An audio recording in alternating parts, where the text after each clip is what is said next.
So, welcome to this week's Street Talk section, and I am very pleased to say that Coronation Street was jolly good this week, wasn't it? Yep, it was very good. There wasn't anything. No, there were some big things happening, but it was for me there was some great character moments. There was some fantastic writing. It was kind of cheerful on the whole. There weren't really any stories where I was thinking not really into that. So I'm really happy to be talking about this today. And it's always nice when it's coming up to your birthday, and Corrie's good as well. So let's get going with this. I've got some fairly dodgy storyline titles, Gemma, to try out on you today. So I need some live reactions to these abominations. Are you ready for this? Can I ask you a question? Yes. Do you consider this week to be your birthday week or next week? Because your birthday is on Sunday. Good point. I don't know. And in some strange countries, they think the week begins on Sunday, but we don't talk about those people. Well, I thought that you subscribed to the whole birthday month thing. That's your... And it's not my birthday month at the moment, is it? What's that got to do with anything? It's starting. I don't just because consider... I have my birthday month doesn't mean that you get one. I think probably next week is my birthday week, because I will be revelling in all the many presents that I will surely receive on Sunday, despite not being able to name anything that I actually want. So I'm interested to see what people have come up with. You said you reckon you got some good things for me, don't you? What? Are you feeling quite proud of yourself? I really don't know what's going to happen. I put in a couple of requests. There's only one good one. I just remember, like, when I was younger, and my parents I was asking mum and dad what they wanted for birthday, and my dad's always like, "Oh, I don't know, I don't want anything." And I was like, "Well, how do you not know what you want for your birthday?" And they're just not like, just open the Argos catalogue and turn to any page. Surely there'll be something in there that you want. Well, it's like, no, I don't want anything. And now I've reached that age myself. It's so frustrating. I'm satisfied with my lot in life. I have all I need. But maybe come Sunday I'll realise there was a something shaped hole in my life that you'll be filling with your amazing gifts. I tell you what, you had a windscreen wiper nozzle hole in your life today. Yes, I did. I did just go and spend £109 on getting my windscreen nozzle fixed today. People keep asking me, what does Michael want? I'm like, honestly, like, I'm not going to tell you this, but he wants a new windscreen wiper Somebody nozzle. Just pay my garage bill. He wants a pair of pants that aren't got more than, the normal 3 holes in them. Socks that match. A shirt that isn't just the most repulsive thing you've ever seen. I did say that I wanted a new pair of trainers. On the subject of clothes. Yeah. Your mum is on that. Anyway, this week's Coronation Street. Sorry, that should have all come before Street Talk. Michael wants his buttons sewn back on. I do still need somebody to sew a button onto a pair of trousers. If only you married somebody that cared about that. So this week's stories, Gemma, we have got. You ready for this? Number 1. The Mummy Returns. Oh, there we go. Starring Tom Cruise. You imagine if Tom... You know how Tom Cruise is like obsessed with British culture at the moment for some reason? How amazing would it be? It'd go to his standards, you know he would, because he'd be like, oh, BBC is the main one. I think he would, yeah. But imagine... Was Tom Cruise in The Mummy? I thought it was Brendan Fraser. No, but wasn't he in The Mummy, the remake? And he had he had a bum prosthetic. In a clip, I just remember, I don't know anything more about it, I just remember seeing a clip of him rolling around in the dirt and standing up, and he had this really big, luscious bum. Well, maybe he's got one anyway. Who knows? I don't know, I've never really looked at it. So this is the story of Tyrone's mum, Cassie, coming back from the dead. Yeah. That great stuff this week. After that, we have got the Damon child. I'm assuming it is Damon's baby. I actually don't know whether it is. So that's a fairly weak storyline title. So moving on. Max, the Ex, and Sabrina, not Bex. And okay, not such a good... I know, a rhyming one. Sometimes they were. Yeah, okay, right, I'll get them. Yeah, but I know her name wasn't even Bex anyway. But that was a good twist on Monday, wasn't it? When she was like, I'm not Beck, I'm Sabrina. That was great. This week had quite a few good twists in, to be honest. Here's my question. Nobody's asking. Where is Beck? I have written that in our notes this week. But I'm just really surprised that nobody else seems to be saying, where is this woman? Where's this woman? Well, we've not seen much of Gav since the reveal either, have we? We saw a little bit of him, but it's all about Max now anyway. So that was all fun. I've got Steven Seagal. There we go. Steven Seagal. No, you gotta say Steven it right. It's not Seagal. Steven Seagal. Steven Seagal. That sounds like a minor character in some children's television program that the kids don't get the joke of, and all the parents think it's hilarious. No, I think that's the name of the seagull character off that. What is it? British Rail Advert or whatever it is with the. I hate that. With the two birds on the train. There's a new one that's a great one. There's a new one that they've got now, which is Great Western. Oh, Great Western. That's what it is. With the famous five going on an adventure on a train, and their parents are going in their convertible car, and they're like, "We'll meet you there, toodle pip," and then they just like drive through fields of mud and turn up at the end going, "Wish we'd taken the train." It's like, how can you afford to send 3 children on a train? You're taking out a mortgage or something. And just a quid, I'll be shoving them in the boot. I don't care if it's a 2-seater. Yeah, very true. Finally, we got the Paul stuff. This is another thing I liked about this week. There weren't loads of extra stories. We've not got 7 or 8 stories to discuss, and some of them are filler. We just got 5 solid banging stories. So this is the Paul one. Baptism of Dyer. I don't get it. He's dying. He's a dyer. I don't get it. What does that mean? Baptism of fire. Oh, no. Not as good. Not as good. Which one's your favourite? It's my birthday. You have to heap praise on me. I like Steven Seagal. I just came up with that at the end of tonight. And also, all of these stories, I like them. Yes. Like them all. Like them all. Well, we did our review of 2023 so far for a bonus podcast yesterday, and we were saying that there's not really very much that's been happening storyline wise where we've gone, oh, it's that story. There was, the Sedan one was a bit boring, and there was maybe one other I can't remember, but most of the stories we've either really, really enjoyed or tolerated. And your mileage may vary. Well, yeah, exactly, but we're the ones doing the podcast. Right, any particular one? I assume you might want to do the Steven Seagal one, as Steven is your favourite. So that means you're on even-numbered stories, so I'm going to kick things off with The Mummy Returns. And I do wonder what people think my reaction with this was going to be, because you all know, me and retcons, we don't go well together. We're not good bedfellows. But I will reveal to you now. Actually, I'm not revealing it at all because I've talked about it on other things this week. I don't care. I don't care about this retcon. I'm very pleased with it. Let's find out why. I thought it was funny when we did so in case you guys have somehow missed that we do this, on YouTube, because we moan about it all the time, on YouTube we do our shorts where we talk about, do like a minute, like first reaction of the episode that we just watched.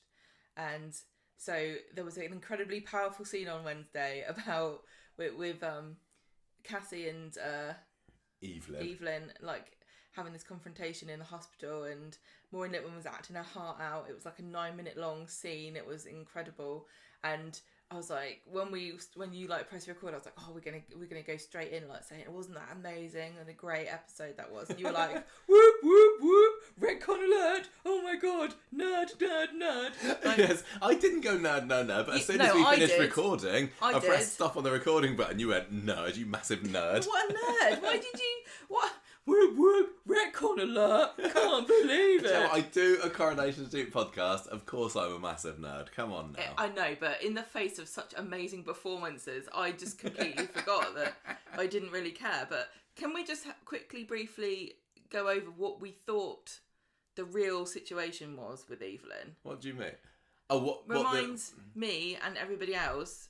So I have actually written a few notes about this here. What did we think? We thought that the story for Cassie. This story's been retconned twice now. Well, forget about Jackie Dobbs. I'm still sore about that. All that story's been so originally Tyrone had a mum called Jackie Dobbs. Yes. And she was from Liverpool, and she had pink hair at one point, and she was a bit naughty, and she was in prison with Deirdre. So she met Deirdre during that whole Weatherfield 1 storyline. She was the cellmate, wasn't she? Yeah. So we went a good 15 years believing that Tyrone's mum was Jackie Dobbs. I mean, she wasn't I don't know whether she even racked up 50 appearances or so, but she made such an impact because she was a very larger-than-life character portrayed by Margie Clark. And she's died off screen. Yes, exactly. Margie's still alive, but in 2017, 2018 maybe, I can't remember when it happened. The character of Jackie was killed off. and then Evelyn came in, played by Maureen Lipman, as Tyrone's nan. Now, lots of people are saying, why didn't they just make Evelyn Jackie's mum? And I still think I'd rather they did that, but I suppose now it has at least opened some other avenues with this Cassandra character. It's honestly weird. I can't believe that this was so long in the making that they originally retconned the whole story so that they could bring in a woman at a later date. I don't know. I don't believe that. I mean, it was under Ian McLeod at least, I think, that Evelyn came into the show. But yeah, it's weird. So I'm still... What? One thing we have noticed, it seems very obvious that very often Coronation Street is deliberately vague about characters when they introduce them, with lots of details that they could really have filled out because they want to give themselves a bit of wiggle room in the future so that they can get out or like rearrange things slightly. And I think that's why this retcon doesn't particularly bother me, because even though we had been told that Cassie was dead, we've been led to believe that she was buried in South Africa, I just got a feeling that when I watched this back in the day, Evelyn telling Tyrone that his mum's dead, I didn't really believe her. There was something about it. And she said, "Oh, I've never been there. I've never visited the grave. I'm not interested." You're talking about something you haven't explained yet. Well, that's because you went off and started. So it was Jackie that was Tyrone's mum, but then when Evelyn... No, it wasn't. Jackie Dobbs was Tyrone's mum for 15 years. In the show. Then Jackie gets killed off. Evelyn is put in touch. So Tyrone is put in touch with Evelyn, his real nana, who turns out to... The story goes that her daughter Cassie was a massive drug addict. Cassie's dad died of a brain hemorrhage in 1982. Cassie kind of blames herself because of all her drugged up nonsense that she got up to. So at his funeral, she does a runner, and Evelyn finds her in Liverpool 6 months later with a son. Here's Tyrone. Evelyn says, I need to get Cassie clean, but I can't do that with baby around, so she drops Tyrone off at a police station steps, and then is then picked up by Jackie. So now this is the new history for Tyrone. Jackie never gave birth to him, she just found him on the steps of a police station. Evelyn's meanwhile working on Cassie, trying to get her clean, and she does, and then Cassie goes off to South Africa. But because of all the drama involved in getting her clean and they never had the best of relationships, Evelyn said, I heard that she died, but I just didn't want to go and visit her. You know, that corner of my life, that chapter of my life was closed. But what we're saying now is that actually she didn't die in South Africa. She was alive and well and probably drugged up as well. And now she's back. We heard about... She mentions Cape Town in this week's script, didn't she? And I think she then came over to England for a little bit, and now she's moved up north. So, what have you written here? Tyrone found a few months later by James the first part was a lie. What first part? Who's James? James Evelyn's friend. I don't know. He got mentioned today. When Tyrone met Evelyn, she told him that Cassie abandoned him, and you don't want anything to do with her. She's no good piece of work. But Tyrone found out via James, Evelyn's friend, that wasn't true. Cassie didn't abandon him, so he learnt the half-truth about Evelyn being the one that dropped him off at the police station. But he was still under the impression that Cassie was still dead. And, you know, as of the time of recording, he still thinks that. And that's going to be the case for at least another few months, I imagine. Yeah. Unless Cassie escapes Evelyn's drugs rehabilitation program and makes herself known to Tyrone. I don't know. So that's the backstory there, because I'm sure there were a few people that were still a bit confused about it. I saw some people online saying, hang on a minute, I thought Jackie was Tyrone's mum. It is confusing. It's very easy to forget, because if it's a character you've never even met, just being talked about, you're not going to have a strong memory of them, are you? So no, I've just got a particular memory of that one because I really, really enjoyed the character of Jackie Dobbs, and when they killed her off and said she was never Tyrone's mum after all, that didn't sit right with me. And to be perfectly honest, it still doesn't. But I'm absolutely willing to accept Claire Sweeney playing Cassandra as Tyrone's mum, especially after this week's performance, because I think she's going to be pretty good. If she's going to stay in the show as for a long time, absolutely no idea, but we'll wait and see for that one. So let's have a look at what happened this week then. In fact, Monday's episode didn't really concern that part of the story. It's more kind of the holdover of Evelyn's lingering feelings towards Roy and his developing friendship with Yasmin, which Evelyn is not finding very fun to witness because she thinks that Yasmin's getting her claws into Roy when actually she wants to be the one that's doing that. Rawr. Roy's such a babe magnet, isn't he? He is. Who'd have thought? Honestly, he really is. He's had so many Dark women horse. like striving for his affections over the years. Well. Yeah, Kathy.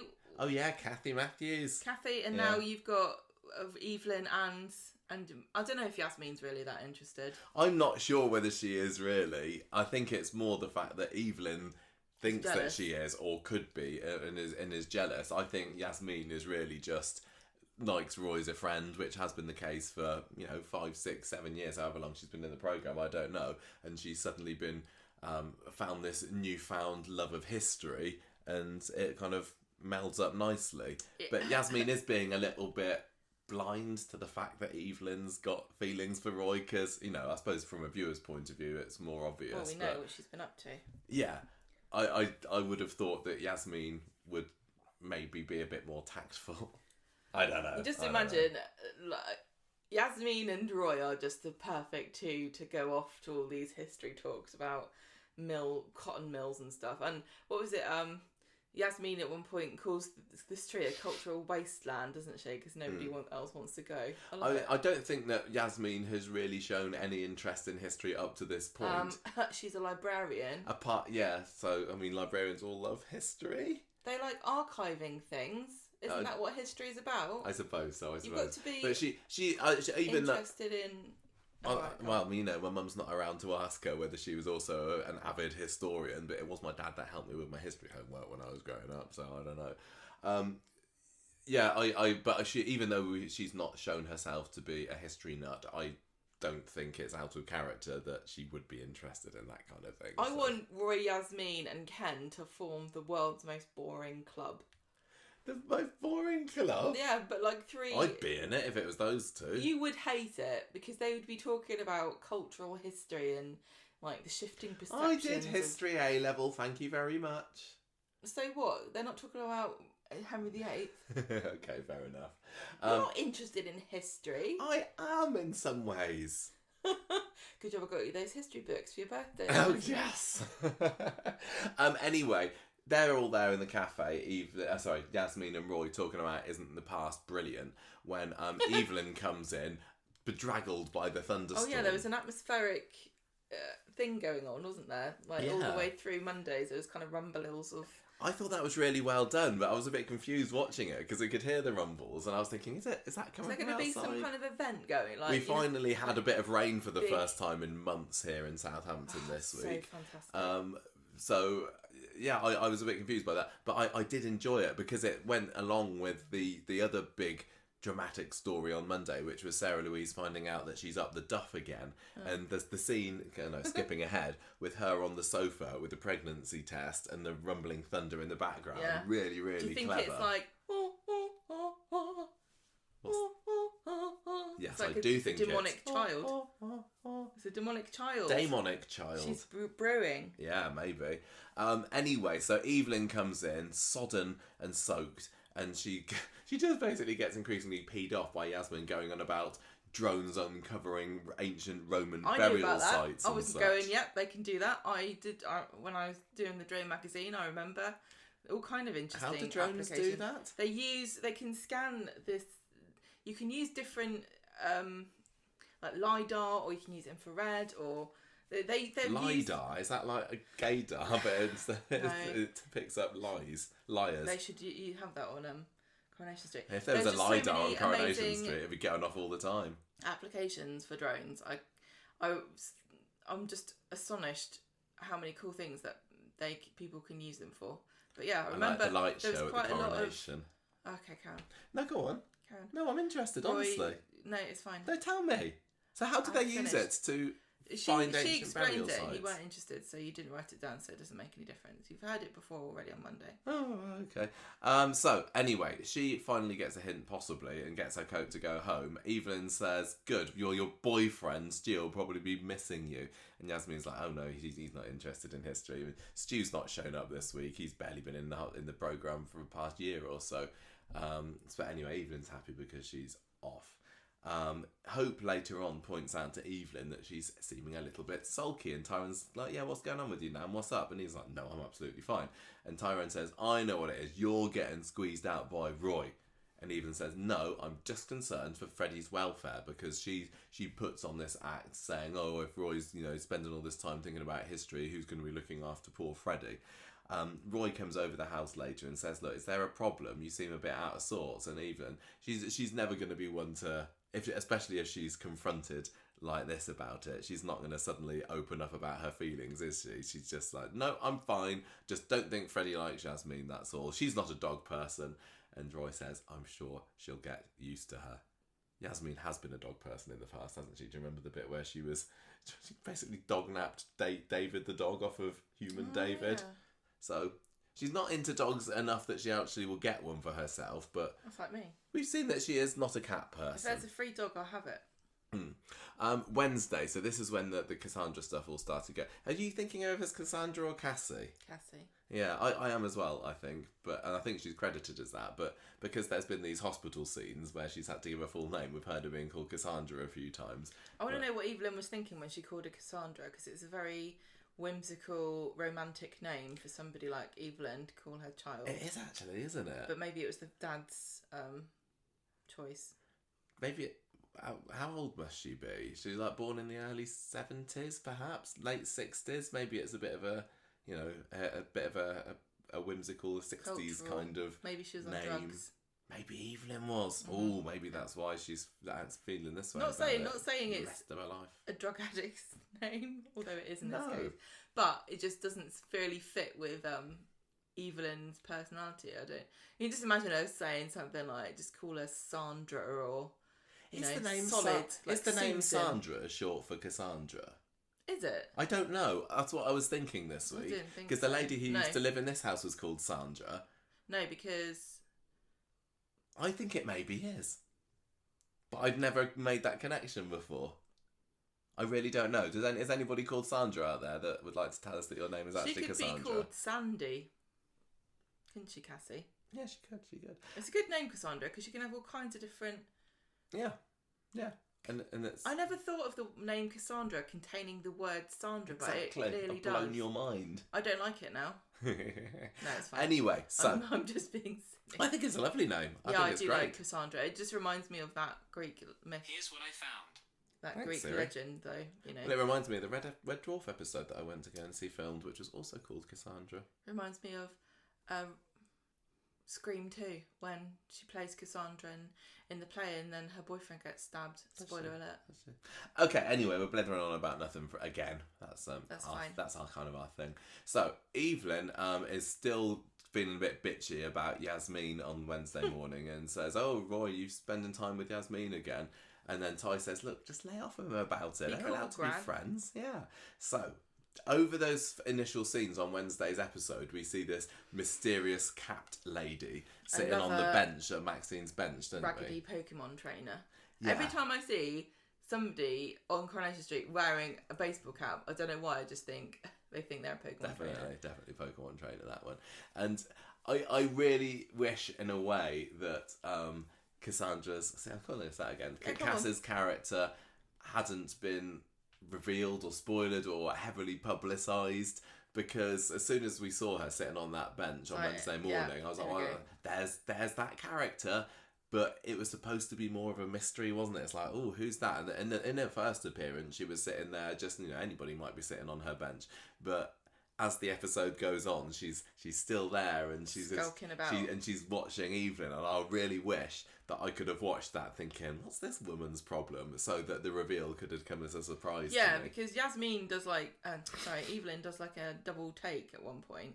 Yes, and I was like looking at it, I think, does Evelyn know she's there? But there was definitely a bit where she looks at her and Well, this was later on after she goes to the cafe, doesn't she? So Evelyn goes to the cafe and tries to make peace with Roy and Yasmin by suggesting that they go for dinner tonight at the bistro. And then she leaves the cafe.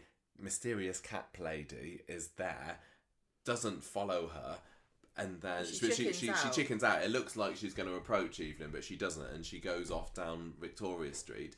Then you see Rosamond Street, and Evelyn looks like she's going to come back to speak to Cat Lady, but then she thinks better of it as well and heads back off home again. And I was intrigued here in that although I knew that they were bringing in the character of Cassie, I didn't know any of the backstory, and I didn't know that Evelyn had been visiting her, and I was wondering whether it was going to be a massive surprise, and Evelyn all this time did actually believe that her daughter was dead. That could have been quite fun, but I'm certainly happy with the way that it has panned out. But yeah, so there was that bit of mystery for me there, and I think when Evelyn turned back, that made me go, hang on a minute, did she actually see her there? What's going on? So Tyrone notices that Evelyn's back is out of sorts when they get back home again, which of course she denies again. And then she heads out and gets a phone call. And Maureen Lipman is always 100% spot on when it comes to her performances. And later on in the episode, like you said, she did that 9-minute banger with Claire Sweeney. But even this scene here, where she's getting some kind of mysterious and shocking sounding news over the phone call, and she's like leaning against the shop window, isn't she? Mm-hmm. Like it's like, I'm all out of sorts. I thought that was really good. She's like, what happened? I see. Right. I will. Thank you. And this thing that she's been dreading happening is happening. So she heads off to the hospital. Meanwhile, Yasmin and Roy are at the bistro, and Roy's. It was.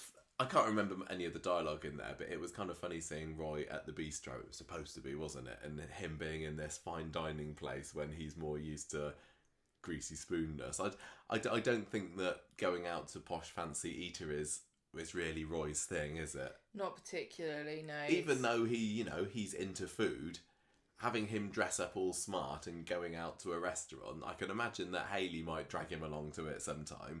And but yeah, he didn't really enjoy it. But yeah, where is Evelyn? Like that? No, I like going out to nice restaurants with you. So you can have a burger. Yeah. So Evelyn turns up at the hospital and says, "I've been called about someone that's been brought in, Cassandra Plummer." So this finally at last was the confirmation, as if we needed it. Again, I'm sure there are lots of people who watched it who managed to avoid all those spoilers or just had no idea, and the intrigue was still there for them. But I do wish that it hadn't been publicised beforehand. To have avoided all the spoilers, you couldn't have, because when we went to go see the Soap Awards being filmed, they literally were like, "Here's Claire Sweeney." Oh yes, they did, didn't She's they? She's going to be in Coronation Street soon. It's like, oh. Yeah, because Claire Sweeney was famously on Brookside. Not that I ever watched Brookside, but that was that. Was she given an award to? Oh yeah, was she in Emmerdale as well? Yeah, was she giving old Dingle his award, Marlon? Is she going to be in EastEnders next? I hope not. I wanted to keep her on Coronation Street. But anyway, Cassandra Plummer, and Evelyn is just knocked for six by all of this, and she's sitting down fairly awkwardly at the waiting room when she's watching a mum reading out a storybook to her young daughter. See, this is interesting because it's unlocking a whole new aspect of Evelyn's personality. Yeah. Because with Tyrone, she's always been scratchety but sort of caring. I wouldn't call her maternal, really. And I think she would hate to be called that as well. There's definitely a kind of step removed with her. Like, you can tell that she's loving, but it's like she doesn't want people to know that she has got a heart. And when she was watching this mum and, the daughter, and then she sort of sees Cassie, it's a whole new side of her personality where she's wishes she could be a mum, and it makes you wonder. Obviously, we're supposed to think, if Cassie had been different, how different would Evelyn be? How much differently would she interact with people? Would she be as grumpy? Would she be as difficult to get along with? If she hadn't had such a difficult life with Cassandra. Because the thing about having an addict in the family is that it's different. You can get guarded and you get disappointed and let down so often that it can become hard to cope, can't it? And I thought they played all of this just absolutely perfectly. It makes me wonder a little bit about whether Evelyn's hard edge is to do with the fact that she's been carrying this big secret around with her all this time, and maybe it's eaten away because she feels guilty. Yeah, feeling guilty about abandoning her daughter, basically, and when she was still fairly young, and she doesn't want to open up about her feelings because then she might have to confront the fact that she has been a bit of a... is it a bad mum? I mean... No, she's not a bad mum. She tried, it sounds like she tried her hardest to get Cassie clean when she was younger. You can't help them. You can't help addicts. You can support them, but you can't help them, really. Yeah. I wanted to just quickly say that Ian Kershaw wrote Wednesday's episode. He did. And so when we get this scene with Evelyn and Cassie later on, it was just like, what a great combination of talent here. You got these two great actresses and this really good script. Must have been so exciting to have written this. So Evelyn finds out that Cassie was found slumped out on the floor somewhere and correctly assumes that it was drugs. And then we learn that Evelyn was with Cassie at Christmas trying to get her clean again. So this... And it was Corriepedia that went and had a look back at this because they put a tweet out that's got an awful lot of likes today. I was planning to look myself, but thank you very much, whoever it was, whichever one of the Corriepedia guys found that. But so if you remember, just before Christmas, Evelyn wasn't in the programme again. She was off supposedly visiting James, and I think she did, but then Tyrone somebody tried to contact her, and James is like, no, she's not here, she's gone off somewhere, but she turns up at the ceremony just in time, and there's some kind of throwaway line about where have you been, and she gives some kind of non-committal answer, I can't remember what it is, and then it's not brought up again. And so even back 6 months ago at Christmas, this story was clearly bubbling away, and it was one of those dropping a clue early on, a little bit like Stephen and his tie pin, and then however many months later, 6 months later, you go, oh, I see, that's really clever. Again, like they did with Aidan. They did masterfully with the Aidan suicide story, or the little clues that you wouldn't have necessarily noticed. But whereas with the Stephen tie pin, I can't stop thinking about when he's going to be caught out by that. I'd completely forgotten this whole thing about Evelyn going away and being very mysterious. I think at the time we were wondering whether she was ill. And I was worried that it might be, are they writing out Maureen Lipman? Are they going to have her have some mysterious, tragic illness? And this is going to be her exit storyline. So I'm very, very pleased to say that was not the case. I think it's great because I think sometimes we can be a bit frustrating for people who work on the show for like catching on to things or like spoiling surprises by working stuff out or harping on about things that are really inconsequential and are never going to get brought up again. And so I bet you when they were like, they haven't noticed, they haven't mentioned it, they haven't cottoned on. Nobody has been asking, and not that we, what reads everything that anyone ever types about Coronation Street, far from it, but I've not seen anybody going, yeah, but where was Evelyn at Christmas? Or anyone going, I called it, I knew that there was something going on there. No, and despite the fact that it was widely known that Cassie was coming back into the show, did anybody make the link there and say, oh, that must be where she was at Christmas? Or did everybody just collectively forget, as we did, that she was a bit shifty about her location? It was notable enough at the time, but it's been forgotten. Yeah, it was notable for a while, but then it just got overtaken with wedding stuff and then New Year's stories. So well done, Coronation Street. We like to be surprised and reminded of things, so I really enjoyed that. I love it when Coronation Street say, you'd forgotten this, hadn't you? Pulled the wool over your eyes. It all along. You bunch of nerds. So she goes into the room. There was that brilliant scene where she goes to get into the lift, doesn't she? And then there's the mirrored inside and the doors open and she refuses to get in. And it's a combination of, if I go into there, I'm opening myself back. I'm inviting myself back into my daughter's world. I'm going to have to be a mother again. I'm going to have to look after her. I don't know whether I can do it, but also literally seeing her reflection. Yeah. And I'm thinking, here I am, this age of my life, my daughter still can't, she can't get off of drugs. I've wasted my life on her, will I ever be free of this? Yeah, I really appreciate it. Can I look myself in the eye? I guess so, but have I done enough? Did I let her down? Is it my fault? Yeah. So much could have come out just from that little glance. Little moment, like just a tiny vignette there, but it just said so much because of the story, the character building, and also the performance of the actress. Yeah. Roy and Yasmin, meanwhile, are going to number 9 to ask if Evelyn's okay because she didn't show up for their dinner. Tyrone's confused. He thought that she was with them. So then maybe she just didn't come, partly because you can only have pudding, main and pudding, or starter and main. Oh yeah, that was her that said this, wasn't it? So you can only she can take the driest of lines and just deliver them in a way that's so funny and good. Like, you can either have starter or main. Or I can't do it. I'm not even going to try it. I'm not even going to try it. But you're not going to win an award for that. No.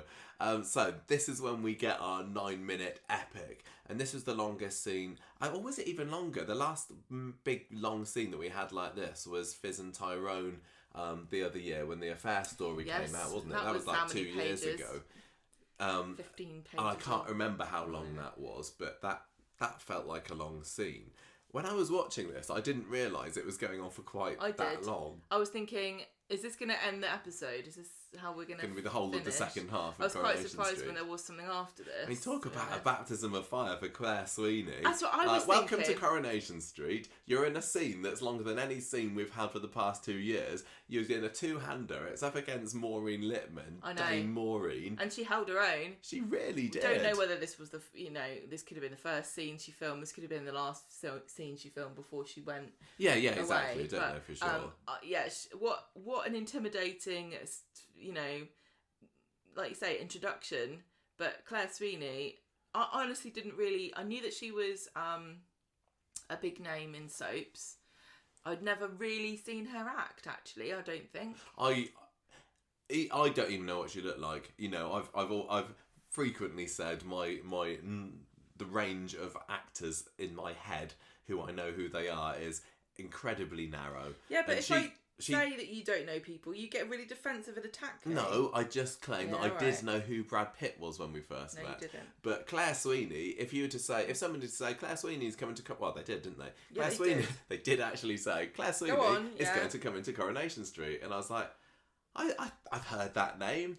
I've got literally no idea what she looked like, no idea who she was, what she'd been in. So for me, it was just the same as any actress coming into the role. But absolutely, from her performance this week, I can tell why she is such a big name, because she was bloody marvellous. Well, she was, she's done stuff.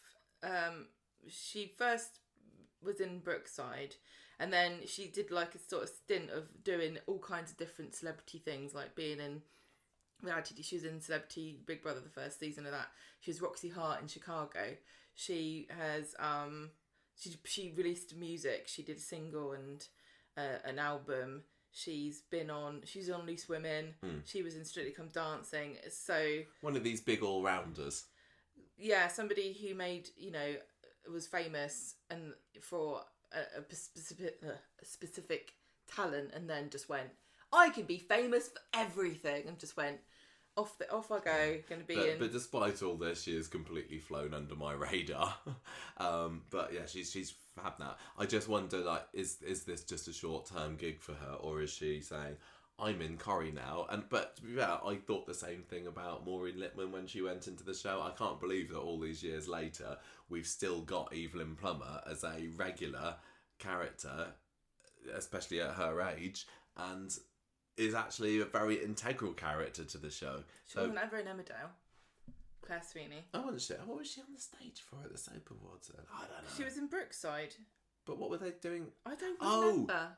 No. I can't remember anyway. But she also was in an episode of Benidorm. And she was in Scarborough for for 3 episodes. Lovely. Anyway, so this scene then, Cassie is lying in a hospital bed when Evelyn walks there, and as is tradition for Coronation Street characters, she's got a private room because there's excellent medical care for all. This is why the NHS is failing. Because they're their funds are just going up to Weatherfield. For the private hospital for all these scallywags. And Evelyn's straight away saying, I saw you in the street earlier. How did you find out where I lived? And, you found my address. This was one of the things about the scene that I'm going to say didn't work as well for me. That she's asking, how did you get my address? And then immediately answers her own question as if it's just come to her. What was the answer? Well, she says, oh yeah, you must have found my address in my bag when you were rooting around for money. I'd rather that she'd have just said, I bet you found my address. No, but she didn't. That's not necessarily where she actually did find it. That's just what she decided. Yeah, but... And perhaps Cassie's like, it was another... I thought they confirmed that's where it was. It doesn't matter anyway. No, I'm just saying that was the one bit of that scene where I was like, oh no, that didn't really work for me. But anyway, Cassie immediately has a go at Evelyn for walking away from her, and we get to see just the extent that their relationship has broken down over the years, because Cassie is full of bile and anger and resentment. Yeah, that's the word abandoned. I was thinking for her mum. She's furious. She this is the thing. She's gonna blame whoever and whatever she can for her relapses, and so it's Evelyn's fault for abandoning her. It's difficult to know at this stage, like, what kind of person is Cassie, because all we've really seen from her is her being really quite vile, but one would say understandably so, towards Evelyn. And because Evelyn is a beloved character, you're going to say, she's not very nice. Why is... But if she feels abandoned... Who's being... What? Cassie is being vile to Evelyn. But you think she's justified?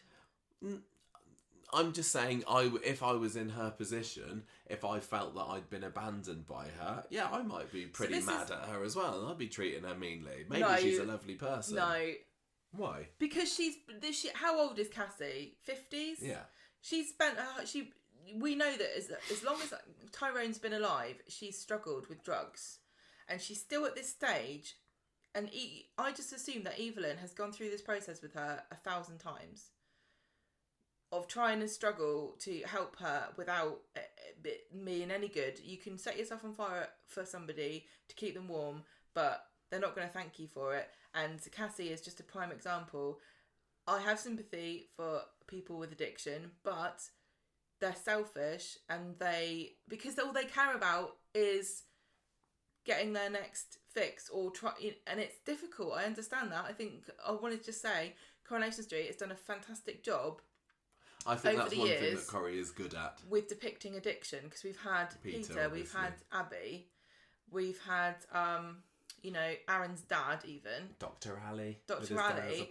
And now we've got Cassie, and this feels a bit more like we're seeing it more from the addict's family perspective. Because I just think that Maureen Lipman just performed the frustration and the resignation and the sadness of a family member of somebody with addiction, and how difficult it is to love them and know that they'll look at you in the eye and tell you that I'm not going to do it again. I'm sorry. I know what I want to be clean. I want to get off this. I want to, I don't want to be drunk. I don't want to be druggy. And they mean it, but it won't last. And how much can you let somebody destroy your soul over and over again? One of the best bits of this scene was when Evelyn gave the line, it was something like, I'm 77, my heart can't take this anymore, I'm too old for this, or something like that. And you could really, really feel that it's like, don't know if I can cope with this again. I don't know how many. You said that you thought that she'd tried this thousands of times before, but I don't know. I get the impression that Cassie has been in South Africa, for a very long time, and so there has been this estrangement for quite a few decades. Yeah, we don't really know what the background. All we know is that she was struggling when Tyrone was born, and we also know that she was struggling at Christmas. And we know that Evelyn's tried to help her in the past. But how much can you? You can't. This is the problem. You can't help. You can't stop somebody from being an addict. Yeah. They have to do it themselves, and they don't always want to.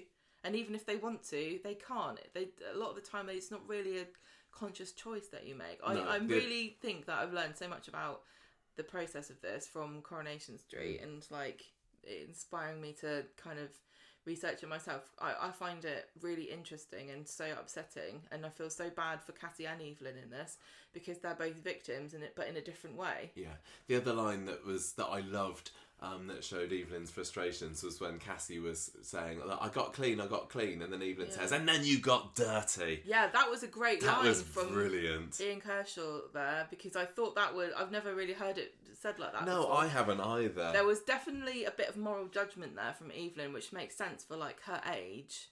I think people are a bit more sympathetic, or we've, had a bit more education about it. But from her perspective, I would imagine, painting with a broad brush here, but it's easier to be judgmental when you've not learned as much as we all have about the process of it. And she's just frustrated because she's got this beautiful daughter who had, a family and a chance, and she kind of threw it away. And you would blame her, I think, but even if you knew that she was struggling. Yeah, it's interesting. That was a great line. Yeah. That said so much. Yeah, you say that she's beautiful, but I would say they've done a really good job of really skanking her up, haven't they? I mean that as a mother. Yeah, there you go. You remember when you held the baby in your arms and you just could imagine the future of, and then you. Yeah. I'm sure Claire Sweeney will scrub up very nicely. I mean, I'm really hoping that she is going to go down the Abby, the Becky, it's been done millions of times before, the R. Kelly route, where she has this redemption and she turns around and everything. But yeah, they've done a really, really good job on her look. Apart from the teeth, she's still got shiny pearly whites.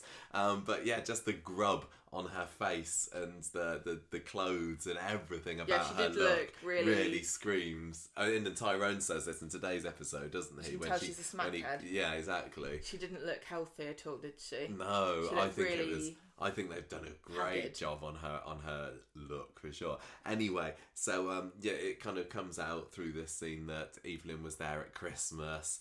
But Cassie then abandoned her, yeah. and Evelyn was going to say like, I had to go to so she doesn't want to say there was a wedding, because she doesn't want Tyrone to come up in this conversation, because she knows that then Cassie will start Cassie, at the moment, has no idea that Evelyn is in touch with her son, Tyrone. No. Yeah. But... Well, no, she does. She works it out from this conversation. No, she worked it out because she was speaking to Kevin earlier, wasn't she? Oh, so that's right. It was until that she came to Weatherfield this time, she didn't realise. Yeah. And she starts pretending and making out that she spoke to Tyrone earlier, and she says, "Oh yeah, he even lent me that couple of quid earlier, and we had a really nice chat. That means he's my son." And she says that, he gave me the money that bought the drugs that I got off my face on, and that's why I'm in here. I have to say as well, I've said many, many times before on the podcast, I absolutely love a good Scouse accent, so I'm thrilled we have another Scouser on Coronation Street. Brilliant. Anyway, she says after all these stories, you said that you left him on the streets, at the police station when I was little, but now it turns out that you've been living with him. I think, at this point, I can't remember whether she's found out that Tyrone's really only been part of Evelyn's life for, 5 years or so. I can't remember, maybe it doesn't matter. But yeah, she's making out that he lent her the money for the pills that she OD'd on. But then it turns out, no, I'm just winding you up. I've not spoken to him. You're lucky. I just wanted to see your face. It was a guy called Kevin that I spoke to. That's right, everybody. Kevin's back from Germany. Evelyn says, look, I had to take Tyrone from you. You couldn't look after him yourself. You're a smackhead. And Cassie says, well, look, I want to speak to Tyrone. If you know where my son is, my boy, who, 40 years ago, I gave birth to him and I haven't seen him since, I want to speak to him. And Evelyn says, well, you can't, because he thinks you're dead, because as far as I was concerned, you were. And Cassie's completely dumbstruck by this revelation, these lies that's been spun by Evelyn, who she's already got a fairly low opinion of at this point. Now she finds out that she's been telling her son that she's dead, and Evelyn gets up to leave, and Cassie says, look, honestly, please, I will get better. I want you and Tyrone to be part of my life, but please help me. So it's nice to see that she's got this, well, it's a vulnerable side and she's willing to open up. I know, but it's really funny how differently we're both reading this scene. Why? Because I don't believe, I believe that she thinks that, but I don't believe that it's necessarily true. Do you know what I mean? Like, she said, I promise I'll do, like, now she sees she wants something. She wants something off Evelyn, so she's all of a sudden turned sweet again. Yeah, you know? Maybe. I think this was so well performed. I don't know whether I believe that all these years, the past 4 decades, she's been yearning after Tyrone. I think that she's very much, one of these Corrie mothers you get that pops the baby out and is like, I don't want anything to do with you, and then comes back into their life. Dads that do that. No. Anyway, so Evelyn's like, no, can't do this anymore. My heart won't take it. She gets up to leave, and then Cassie says, I love you. Oh, what a minute. See, that, what did you think of that? I found that genuine. I thought that was so manipulative. But she was crying. She was having a good old few tears dripping down those cheeks at the end of the scene. I honestly felt that she meant it. Yes, she did mean it, but she knows what buttons to press. Maybe. I don't know. That's really interesting that we came out of that. And then I'm always willing to see the good in people, I think, more than you are sometimes. No, but I think I understand people better. I think that is very, very true. Because actually. I completely understand this this kind of like crazy pull that she probably feels. One way that she just wants to take drugs and not think about anything. And the other way she wants to go, but it's not even like you want to take drugs. You just can't stop yourself. It's just really Moorish. You get compelled, and there's nothing you can't. Anyway, I don't need to explain that, do I? But I liked what Evelyn replied to Cassie once she said, "I love you," which was. I'll let you do it because you're reading it. Oh. We did write down a few quotes from here. We're not memorising this. If you do, then stay away, get support, get clean, but stay away from Tyrone. Don't mess up his life the way you've messed up. Please, just stay away. And you can tell that Evelyn is kind of faltering and she's weary and she just wants to get away at the end of that. She's had her fill with She this. wishes that Cassie and Tyrone could have a relationship, but she knows it's so much better for them both, but mostly for Tyrone, if Cassie just leaves him alone. And she's right, I think. There's going to be drama. There is going to be drama. I'm still really, really conflicted about what I want. I love Tyrone, and I've really loved seeing him have this relationship with Evelyn, because when he came into the show, he was the neglected son of Jackie Dobbs, and over the years he got accepted into the heart of Weatherfield by lovely Jack and Vera, and seeing him be able to have this family that he never really had as a boy was lovely, and I've enjoyed seeing him with his nana, and now having him reunite with his mum could be absolutely wonderful. But yeah, if she isn't being genuine here, and if she is going to be flaky, if she's going to be, maybe even like Abby, who is great some of the time, but falls off the wagon and lets him down other bits of the time, I don't want to see Tyrone have to go through that heartbreak. You don't care, because you don't even like Tyrone, do you? Still haven't forgiven him for Alina. Oh, well. Anyway, so Evelyn gets home to a barrage of questions from Tyrone, and she's like, I've just been at the bingo. And on Friday? No, Wednesday. Okay, yeah, sorry. Yeah, he's like, I don't believe you. You just... What's going on? You stood Roy and Yasmin up. Yeah, and she says, look, don't be ridiculous. I don't care about Roy and Yasmin. And she's not going to hear any more of it again. She's just completely closing down that conversation. She doesn't want to risk talking about what actually happened. Doesn't want to talk about her feelings with Roy. She's got an awful lot going on in that head at the moment, and Tyrone's questions aren't helpful for her. Tyrone thinks he knows what's going on and that she's jealous, and that's why she didn't go to the meal. Yeah. Friday then. So Evelyn's been ignoring phone calls all morning. I thought she thinks it's Cassie. It's from an unknown number, wasn't it? We think it is Cassie, but it turns out that it's not. Ruby's still got the same old head in that scene. I'm just waiting. When's the recast going to happen? And was today Maureen Lipman's final scene with Macy? I assume it must have been. But she offers to walk the kids to school, and Eliza's there making her customary once a month appearance. Because why is she even there? The girls are having their breakfast. Why is she so keen? Is it like Yasmin and Stu just want to palm her off onto the Dobbs or something? But I just want that story to with the kids to go more. Talk about Eliza Doolittle at the shop. Abby tells. Oh yeah, that's right. We get the scene with Abby, don't we? And Evelyn is. Abby's got a headache, but she's telling. Is it Evelyn she's saying, or is Evelyn just listening in? I can't remember. But anyway, Abby's saying that I don't take anything. I don't even take headache pills anymore. I don't want to risk that addiction forming again. So any kind of medication is a no-no for me. And Evelyn chats with her later and said it was a bit of an odd. Must have been an odd scene if you were Abby. Like, why is Evelyn asking me so directly about my addiction? What's it to do with her? I like this. I thought this was fantastic. Why? Well, because what do you think? What do you mean? Why? No, I just why particularly this scene? I thought it was a good scene as well, but why? Abby was totally befuddled. What the hell? But it fits in with Evelyn's blunt nature and rude way of talking to people and judgmental, and so. And Evelyn's trying to see, is there any hope for Cassie? Yeah.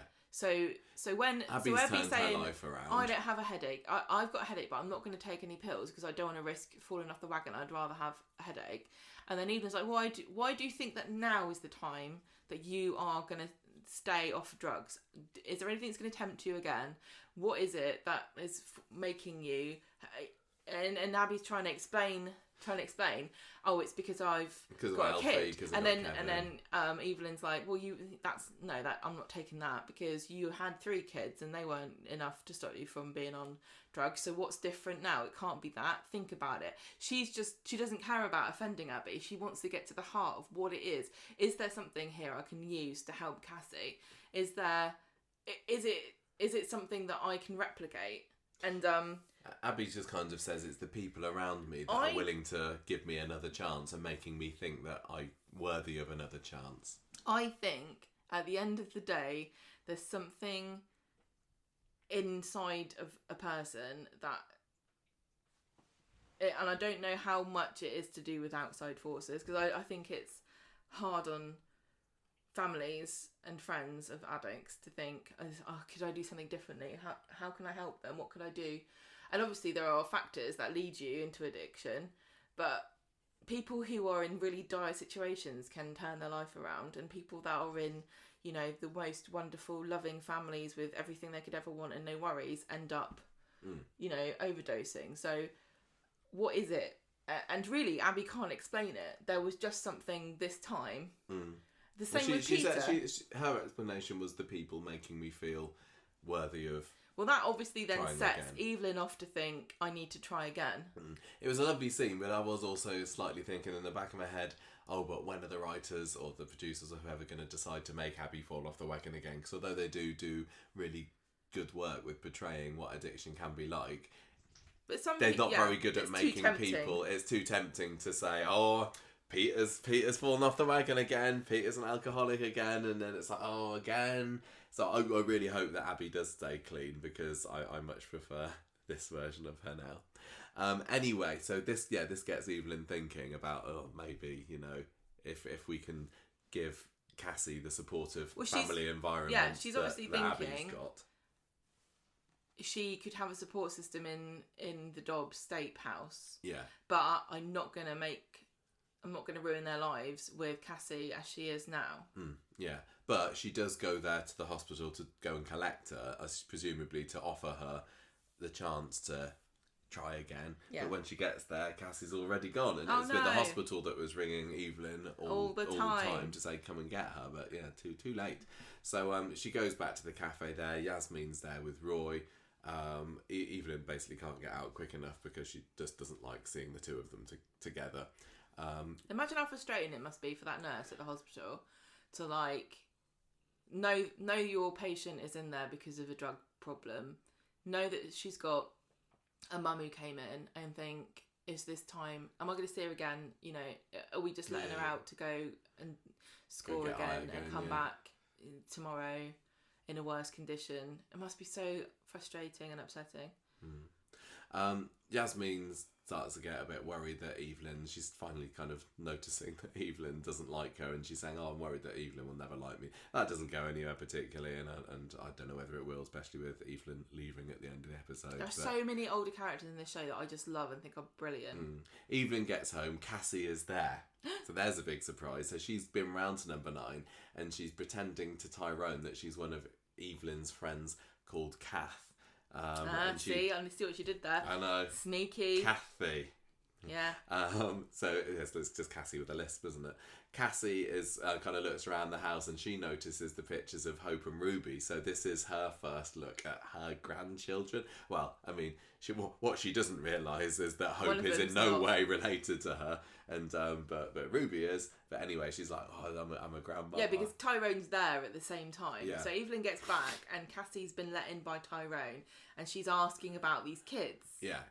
And Evelyn takes Tyrone to one side and says, look, she thinks that she's one of James's friends, and Tyrone is kind of appeased by this explanation, and he goes off for work, and immediately, almost before the door shuts, Evelyn immediately starts yelling at Cassie like, what the hell are you thinking of? What are you doing here? This is such a risk.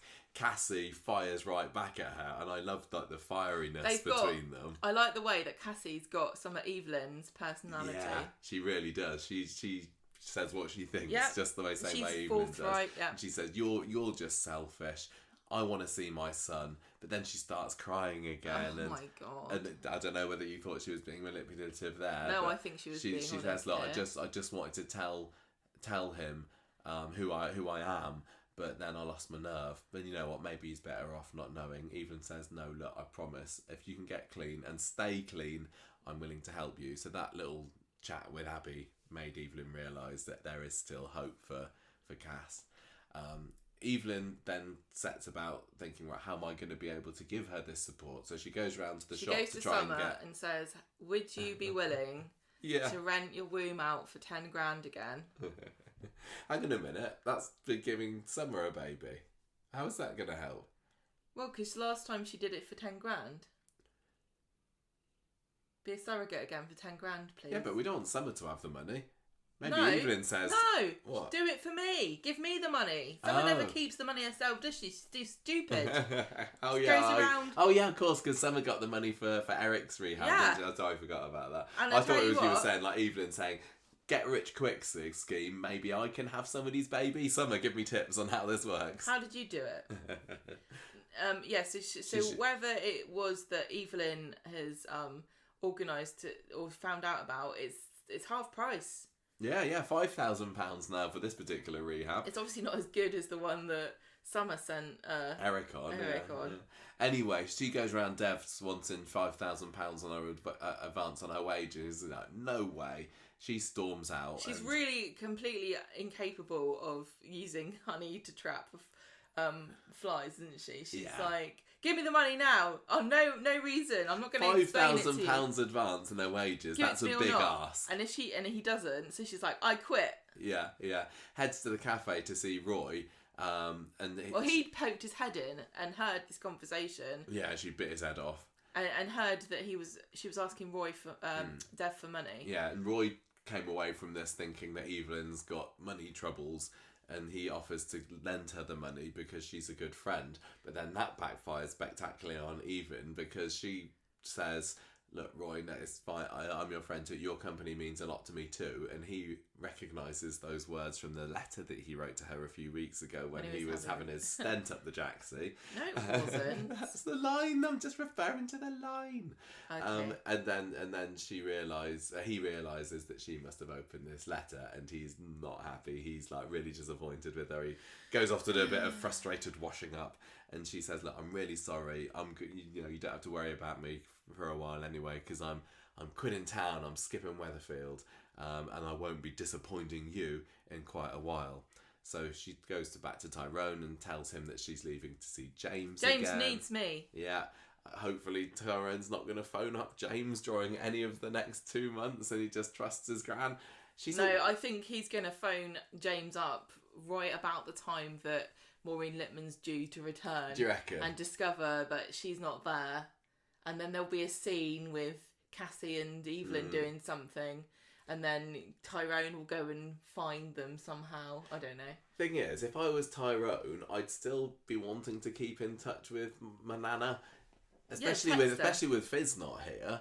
So maybe he will, FaceTime her, and she could be in Cassie's flat or James's flat. He's not going to know from the decor in the background, is he? So they are going to James. No, they've explained this. James. That's right. To travel. Yes, you're right. James is not gonna be here. He's off travelling because we don't know much about James, but we do know he likes travelling. In my head, and he's away for the summer. James has got a YouTube channel where he goes around and he travels around and maybe talks about it, and then every so often Evelyn is in a video. Yeah, maybe Evelyn's a secret YouTuber like everyone us. Loves her, and whenever she appears on the video, like, oh my god, I love Evelyn, she's such a bitch. I liked it when she told that hotel that their pillows were too hard. That would be amazing. Like it's like do you remember the Kev the Crank story from a few years ago? He was an unwitting secret YouTuber. Anyway, so that's her plan. She's going to take Cassie to James's house, which is handily empty over the summer, and she's going to get her clean. And for whatever reason, what? Tyrone's like, what? You can't leave. I need you to help the kids. And she's like, no, see you later. Tough. I'm going to look after It's pretty harsh on Tyrone that both Fizz and Evelyn have abandoned him and left him looking after the kids. And he's got a full-time job, so I don't think he's the best of cooks. No, Evelyn gives Tyrone a very sweet hug, but then still leaves. Yeah, and then for whatever reason they decide to get in the car together at the precinct because that's where everything happens now. If it's not the cafe, and then they drive off. Poignantly looking at the camera to say, see you in a couple of months. I'm going off to tread the boards in a play in London. Well. Cassie says, I'm not going to let you down, I swear. Well, Evelyn's like, I can't afford rehab for you. You're going to have to do it cold turkey in the flat. Yeah. I don't know how safe this is. Well, it worked. Talking about addiction, that worked perfectly for Dr. Ali. They just had a movie night. Do you remember when he was on his I Has a Pan and it was... Only that is that who was simple. It was Ryan, yeah.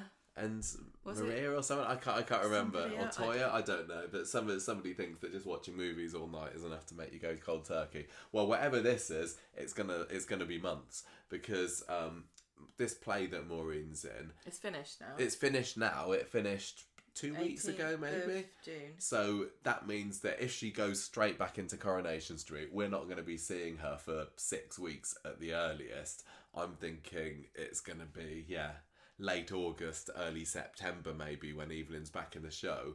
I'm thinking that's also round about then when we're going to see the new actress playing Ruby, so maybe that's all going to tie together somehow. I don't know, but it's gonna be a while. But I reckon that those scenes must have been filmed say 3 weeks before the play started.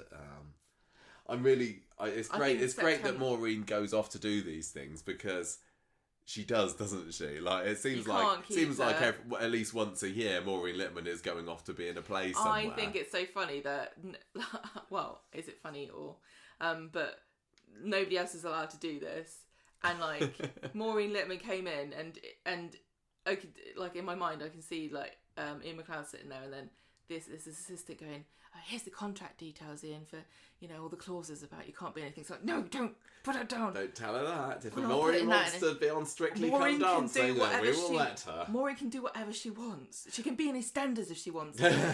Just let her do it. Just as long as we keep her. And I tell you what, I don't blame him. If I was Ian McLeod, I would be bending over backwards to keep Maureen in the programme for as long as possible as well, because she is superb. And those scenes, like the hospital scene, everything this week just reinforced that idea, that my belief that she is definitely among the creme de la creme of Coronation Street stars at the moment. So we've spoken a lot about stuff, haven't we? Yeah. How are you generally? I reckon she's going to come back in September, because I think the fact that they said, oh, James is travelling in the summer, to me that just means August. Yeah. And she's not going to want to finish this play and then, the next day say, anyway, back to Coronation Street, will she? Do you think that Cassie, when she gets back, will have deskankified? Oh my goodness. Do you mean gotten off drugs? Yes, that's the word. Oh my goodness. It's interesting. It's a good. I can't see how they would come back if she hasn't. But where's the drama in that? Yeah, there's obviously parallels between... She still have her harsh edge, that's the thing.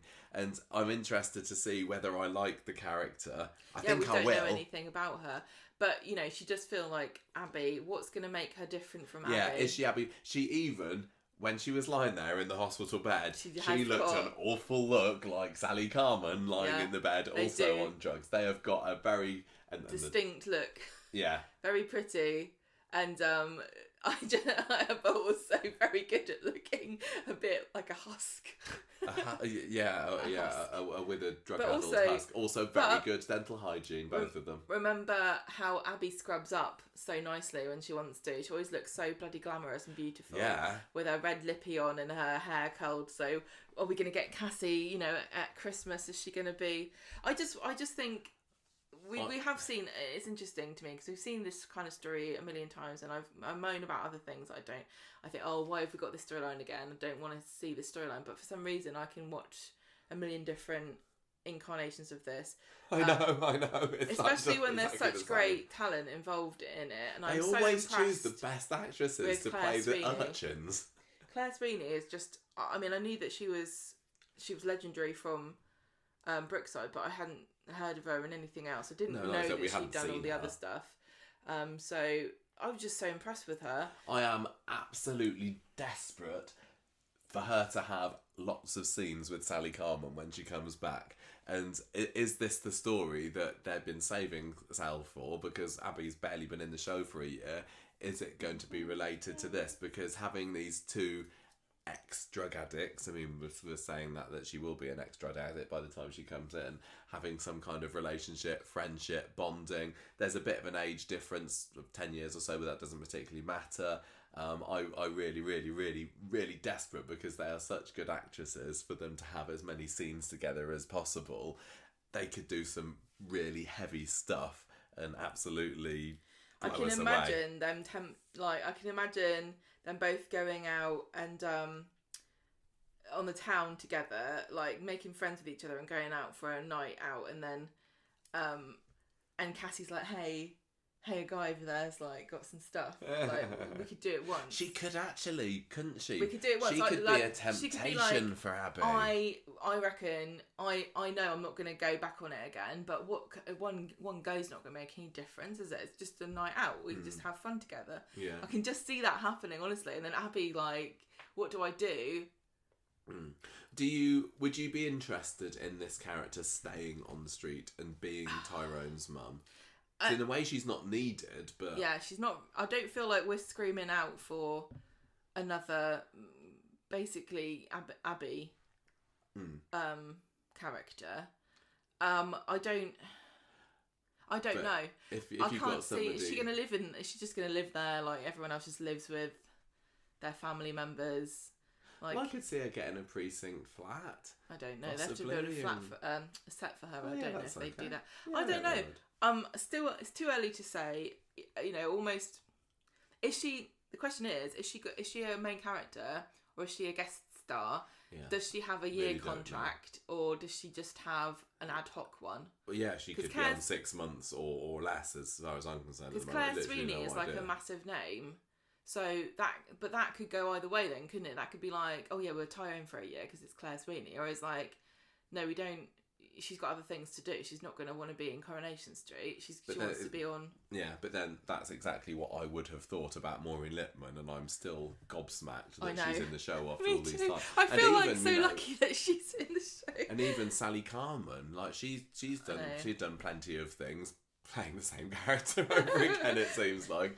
And I'm, 1st of January every year, I count my blessings that Sally Carman hasn't got a job on something else, because she absolutely could if she wanted to. Well, there's lots of people like that on the show that I think that we're lucky to have, but... Yeah, but we've got our favourites, haven't we? We do, and other people have different favourites, but, on the whole, I think we're very blessed.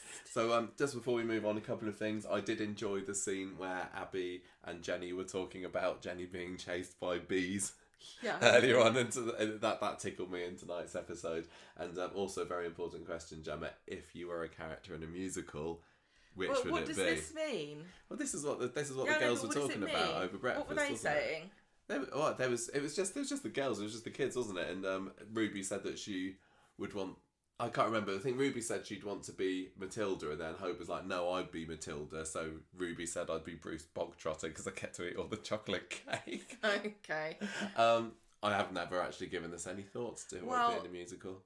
It depends on whether they mean like who are you most similar to in a musical, or if you could perform, if you were good at singing, what would you like to be, or like what? I don't know. Who could you see me as? Jean Valjean. Oh, God. Maybe. I haven't really watched enough musicals. No, that's the problem. To tell you. No. I don't even know. Are there any actually male characters in Matilda? Because at least I know that's a musical. The dad. Oh yeah, Mr. Wormwood. I would not be in a musical. Who was somebody said that? Oh no, was it Tyrone or was it Kev that said that they'd be from The Greatest Showman? Surprised Dan Brocklebank didn't come in there and said that's me. Don't like that film. Right. So that was that story. Brilliant. Kind of gutted that it's now been put on ice for 2 weeks. 2 months. No, if only it was 2 weeks. 2 months. But maybe Cassie will come back without Evelyn in this time. But that is very possible. But then how would we explain where she's gone? Just consumed by grief and hanging out. Maybe. James's I don't know. flat. But it certainly gives me hope for the second half of the year. It's teased us. Here's the second half of 2023, and I'm like, yes, please bring it on. Yeah, bring it on. Bring it on.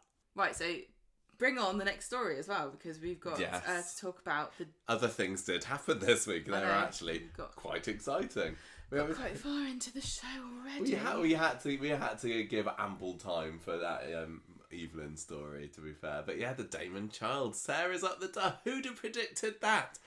Everybody. So I want to say just one thing, right? It can be really tempting to crow about things that you guess were going to happen, but a lot of the time it's just because the writers signposted it a million times. It's not like we make these theories up out of nothing. So no, although when we get onto the Max story, you did inadvertently make a prediction. I did, didn't I? About the relationship between Gav and Sabrina. This is what I was saying about how sometimes I think if people listen to us who work on the show and they're like, why is she saying that now? Because now I'm really annoyed. Even because with the Evelyn stuff, I wish that I predicted what if she was with Cassie, because like I said earlier, in the back of my head, I didn't 100% believe that Cassie was dead, and I wish that I'd have gone, oh, maybe she's visiting someone. Oh, maybe it's Cassie, because that would have been a pretty brilliant prediction. But I didn't see anyone else doing it. Anyway, we've said enough about that story. Sarah Louise, Gemma, what's been going on with her? Well, hang on. The fact that you said that about the fact that Evelyn looked shady about Cassie being dead all that time ago makes me think that this was always in the plan, because I don't think that Maureen Lipman would have turned in a performance that wasn't convincing. I don't know whether she looked shady or whether I picked up clues that weren't there, but whatever it was, and I've not been back and rewatched these scenes, it'd just really interesting to watch them again, wouldn't it? I wonder, and somebody, if you want to go back to the podcast back then and uncover us, did we ever say, what if she's not dead? I don't know. Who knows? Right, so Damon Child storyline on Monday. Sarah and Adam remind each other at the start of the episode that they definitely love each other. no matter what happens, even if there's some kind of terrible who's the daddy storyline or something like that, they'll definitely stay together. And no more secrets. They don't have any secrets, they do. Yes, they do. Yeah, Adam does. What's his He got rid of Damon. Oh, yeah. Yeah, no more secrets. And he also deleted that voicemail. Mm-hmm. And he was looking shady about that phone today, and we never really worked out why. At the end of today's episode, he's kind of fingering the phone on the back of the sofa, wasn't he? And I don't know whether we were supposed to know what that was about, but I didn't. I don't know. Sometimes we're really thick, and people say, yes, it's obvious idiots. You missed this. Right, so meanwhile, Nick and Leanne are in the bistro wondering where Damon is, because they clearly can't do anything without him anymore, even though every time he comes up with an idea, they're like, that's stupid. We don't want money from our business. We just want someone to go during the day. Yeah, Damon has now made himself so indispensable at this bistro that they've been running on and off for the past 15 years or so. Sarah goes to the bistro and Nick comes out the back saying, well, the money's not gone, but Damon's stuff has gone. What's happening? Yeah, that was interesting. We all assumed last week that he had taken that because he did look at the safe, but he clearly has... And he had a bulging pouch. It was full of his things. I want to know what things he's been keeping in there. You just imagine what he's been keeping in there. I think he's got like a whole stack of National Geographics. He's got like one of those Newton's Cradle things. He's got like a day-by-day calendar with funny cat picture on every day. He's got a mug that says Boss Babe that he stole off Carla. Yeah. He's got a big notebook that says things to do with like a little heart emoji next to it.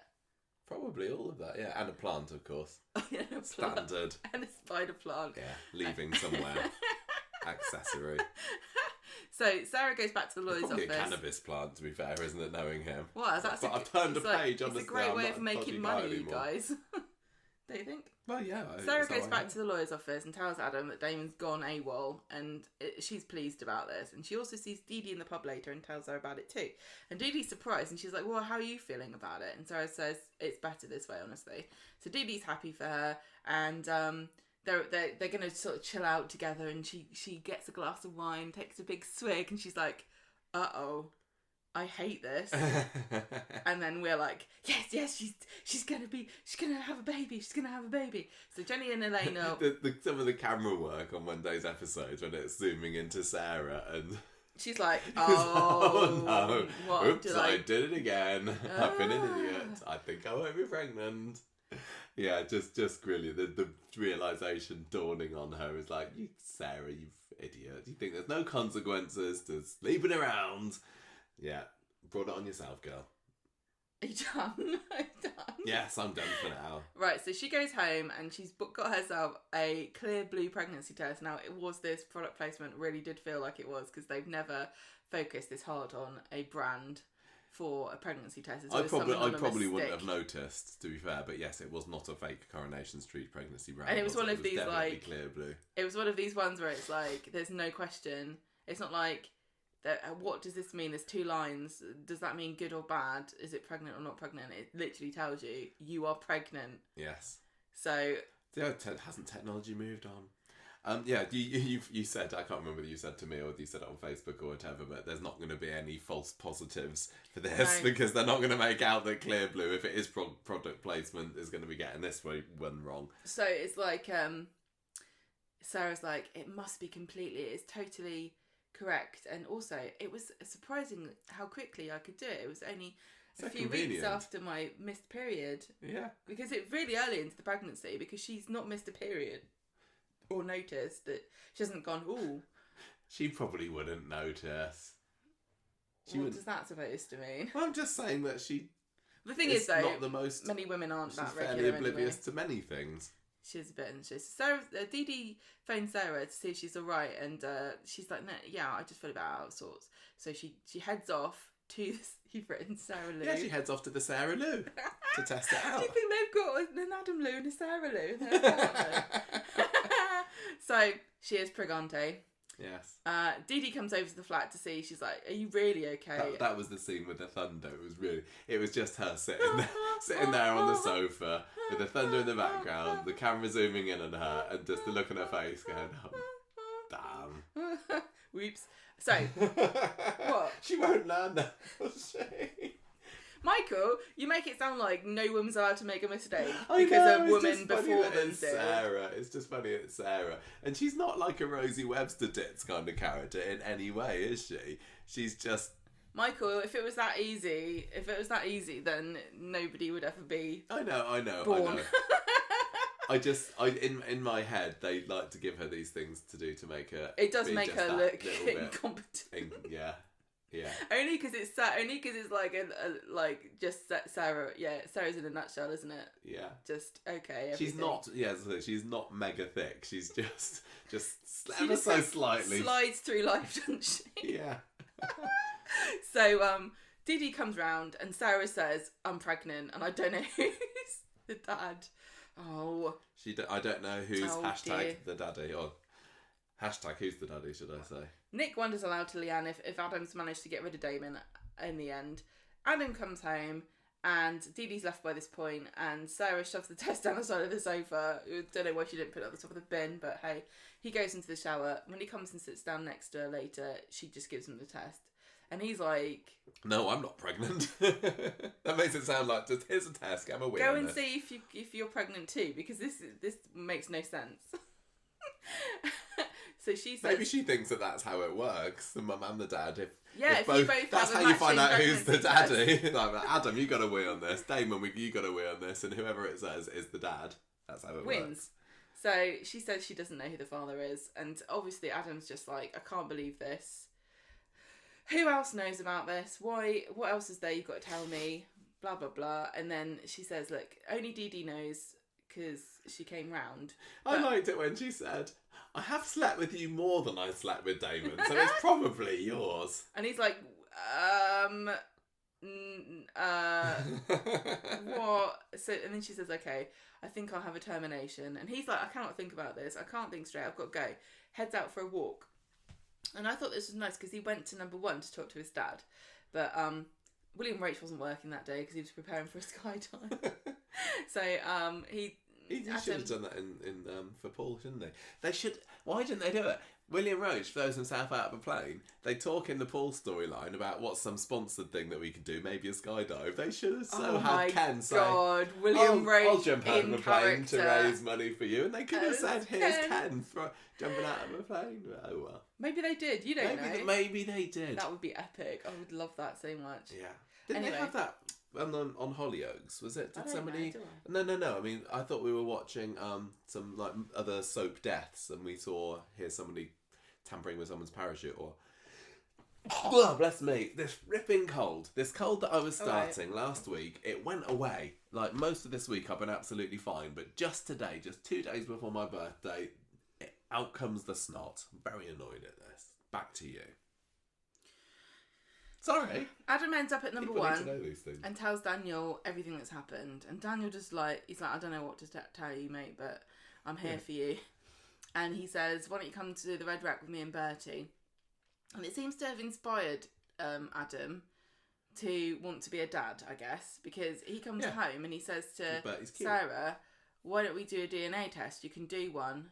Yeah, this is what you've been talking about. You must have been pretty pleased when they brought this up. I was like, yeah, you can do one like that, actually. There was actually a few things that happened this week that tied in quite nicely to what we were saying. Like Billy's realisation that he does have some kind of Christian feelings. I thought that was really good. After our big rant last week. No, but listen, again, it's not us predicting, it's the show leading you down a logical kind of... Yeah. Thought process that I had I like when we that. Talked about that last week. Genuinely, I had no idea that the story was going to go down this baptism route here. But yeah, well, don't know if he's going to get baptized, but yeah, well, it looks like it, doesn't it? Right, sure carry on. But yeah, this whole thing about what's it called inside? Well, pregnant.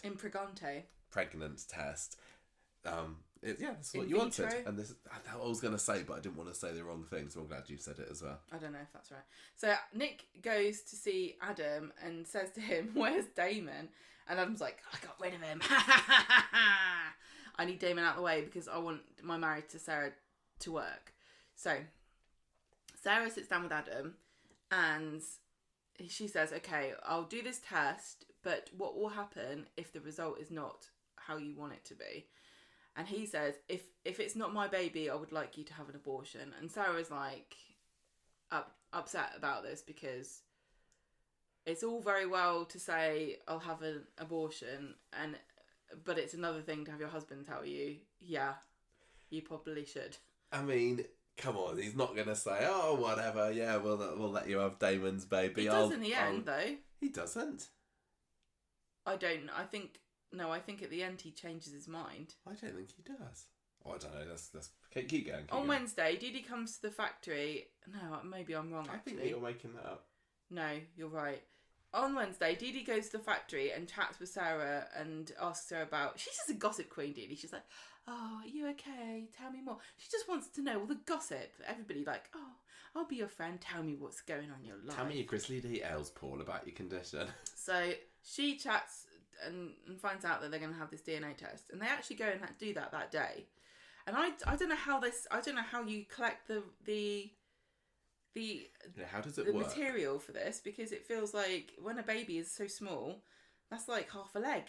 He's just jabbing the I don't know how they did it. The syringe in or whatever, and it's like, oh, missed it, stab again, oh, missed it, it's really small, missed it. I know that there was a point at which it was actually harmful, because they also had the same thing with tests for, to see if you've got Down syndrome or something. Yeah. And at a certain point in the process, it actually could harm the baby. To be honest, maybe it's not medically accurate. Maybe it is. I've got no reason to believe that it's not medically accurate what they showed today, but I honestly don't care. I was just very pleased that the story is going at a quite nice pace. And, yeah, and they went from Sarah finding out she was pregnant to the test being done in the space of 2 episodes, and rather than dragging it out, we're not a fan of baby storylines. The fact that it's going quickly, it made us think, oh, this is quite exciting actually, this is fun. 2 weeks of, oh, I don't know if I have a test or not, but should I or should I not? Yeah, really glad that they decided to just do it. So, and we get the results in 2 weeks apparently. So we won't, but they all tell us. So Sarah admits to Dee-Dee later on, her mind's all over the place. She just hopes that things are gonna be clear once she knows who the father is. So,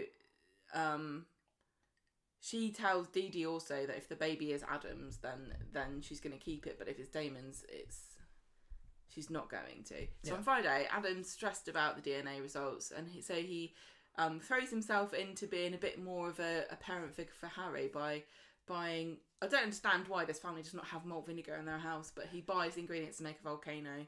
Yeah. Why don't they have bicarbonate soda already? Why don't they have malt vinegar? That's all it takes. And I would say, having made a fair number of bicarbonate soda volcanoes in my career, I would use clear white vinegar. Yeah, use white vinegar. Because it just makes the lava brown.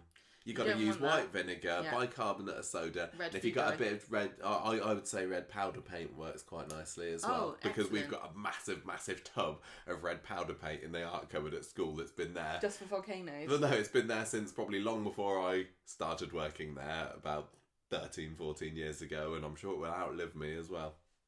So we like to use that every now and again. How lovely. Thanks. So that's the end of that. So hang on. into my life at school. So, the volcano stuff for Harry and nice things for Sarah to eat, and then he got something on the phone. He looks at the phone. I don't know what that was about. I don't know. We probably missed something very important there, but if it was important, I'm sure they'll bring it up next week. So not so fast. So Gemma, I've got a question for you. Do you now? Who's the daddy?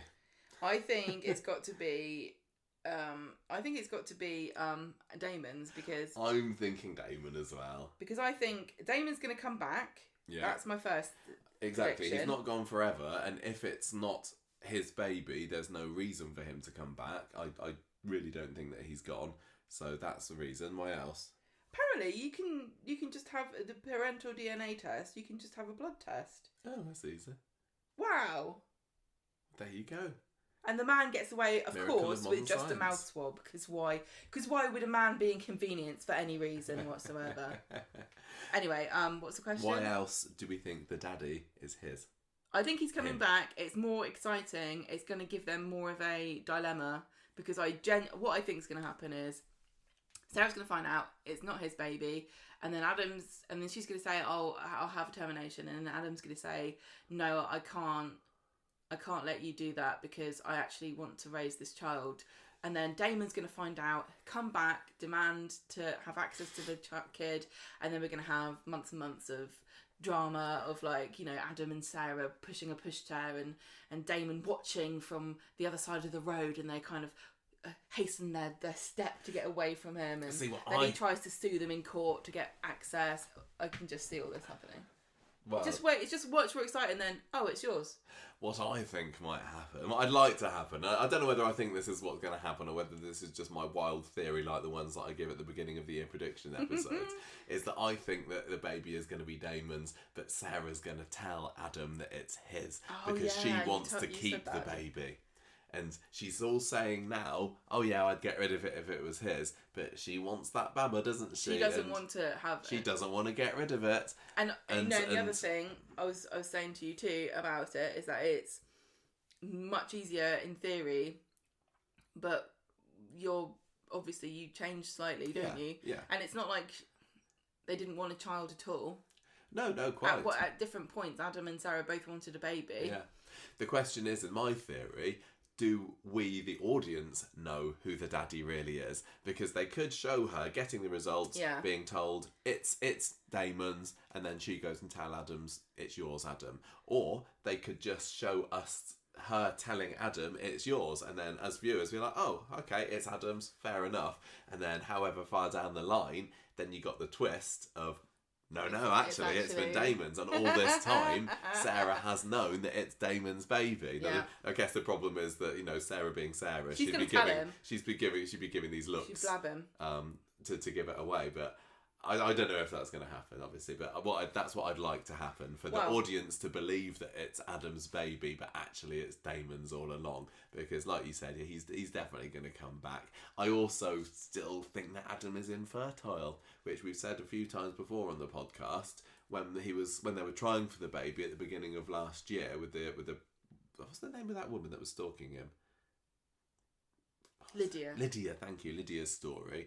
And they're trying for the baby and they couldn't get pregnant. So maybe that's how Adam will find out that the baby isn't his somehow. I don't know. He'll find out that he's infertile. Could do, couldn't he? Just imagine, like, he just goes in for a medical test and the doctor's like, okay, just going to do your examination quick. Just pop your trousers off and hop on the table. He's like, whoa!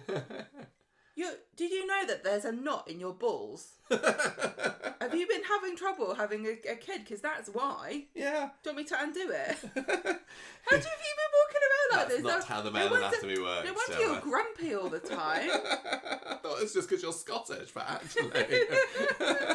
Is that not how the male... No.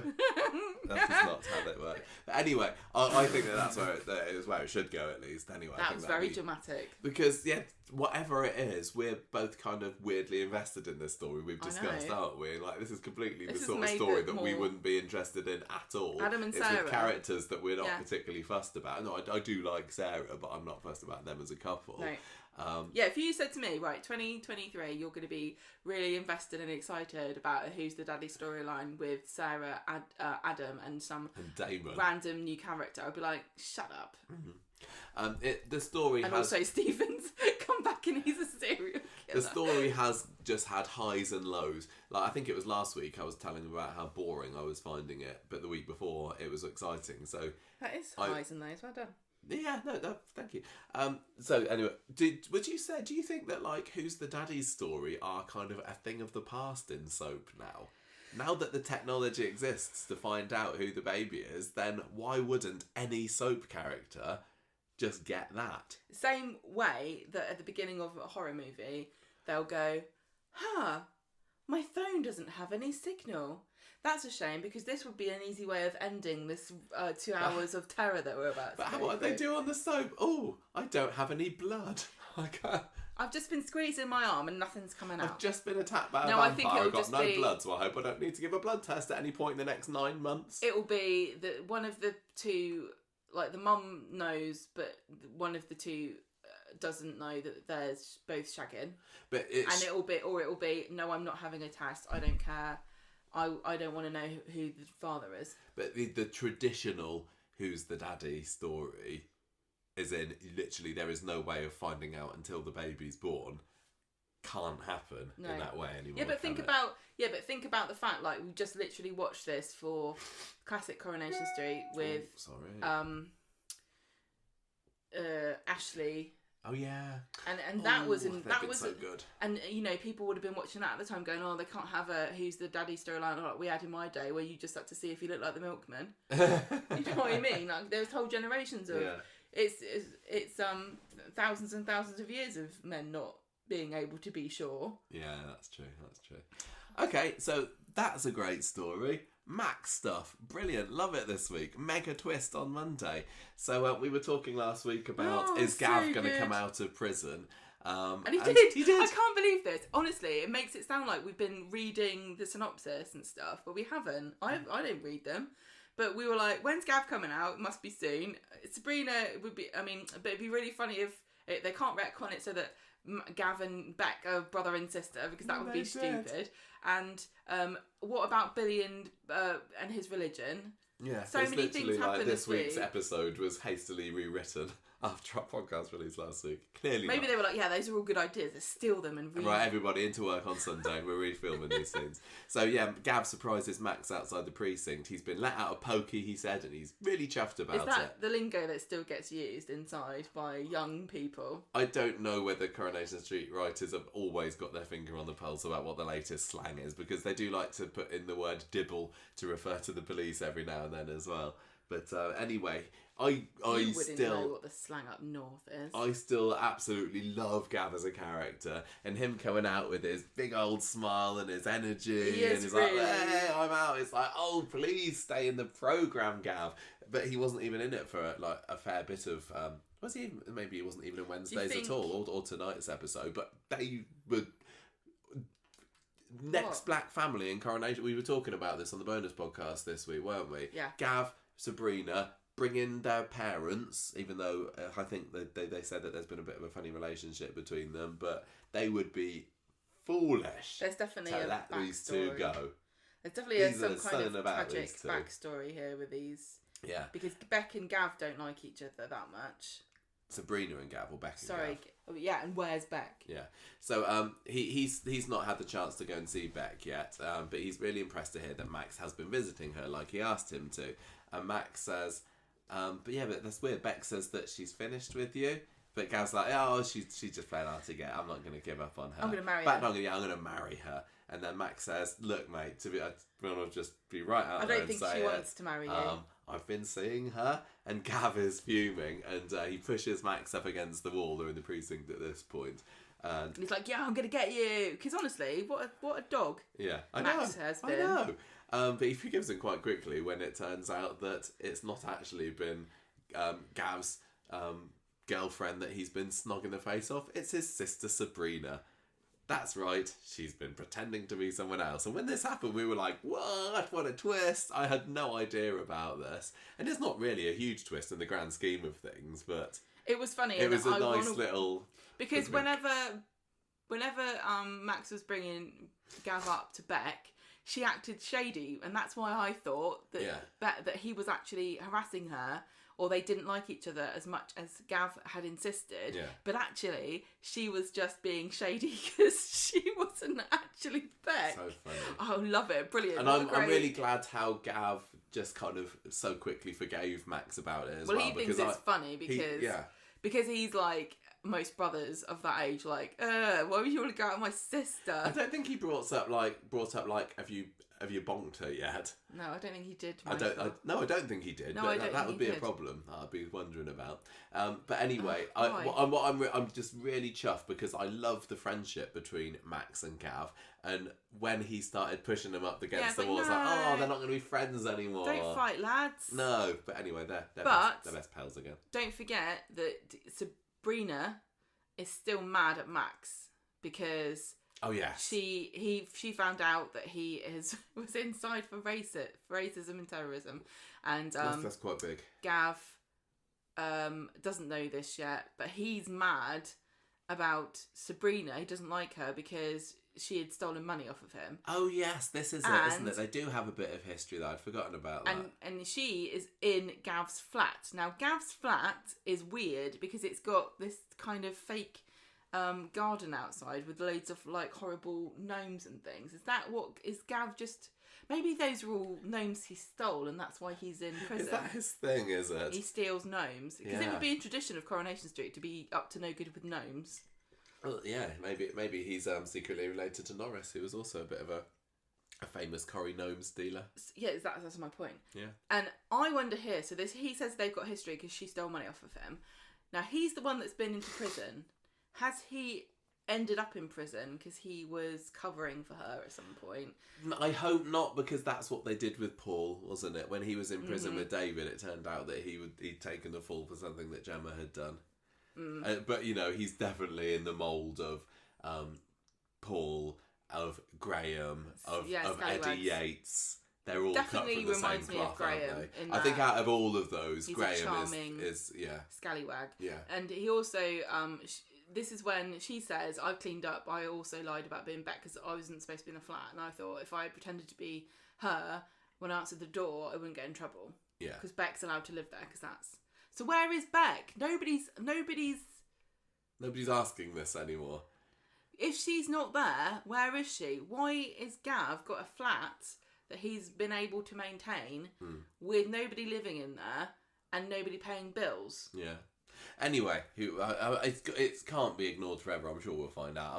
I'm just trusting Coronation Street to tie up that end at some point. What, Coronation Street has really, really over this week. I think this is one of the reasons why we both really like this week, is because so many loose ends and so many questions got resolved in a really satisfying way. And it has set things up to look good for the future.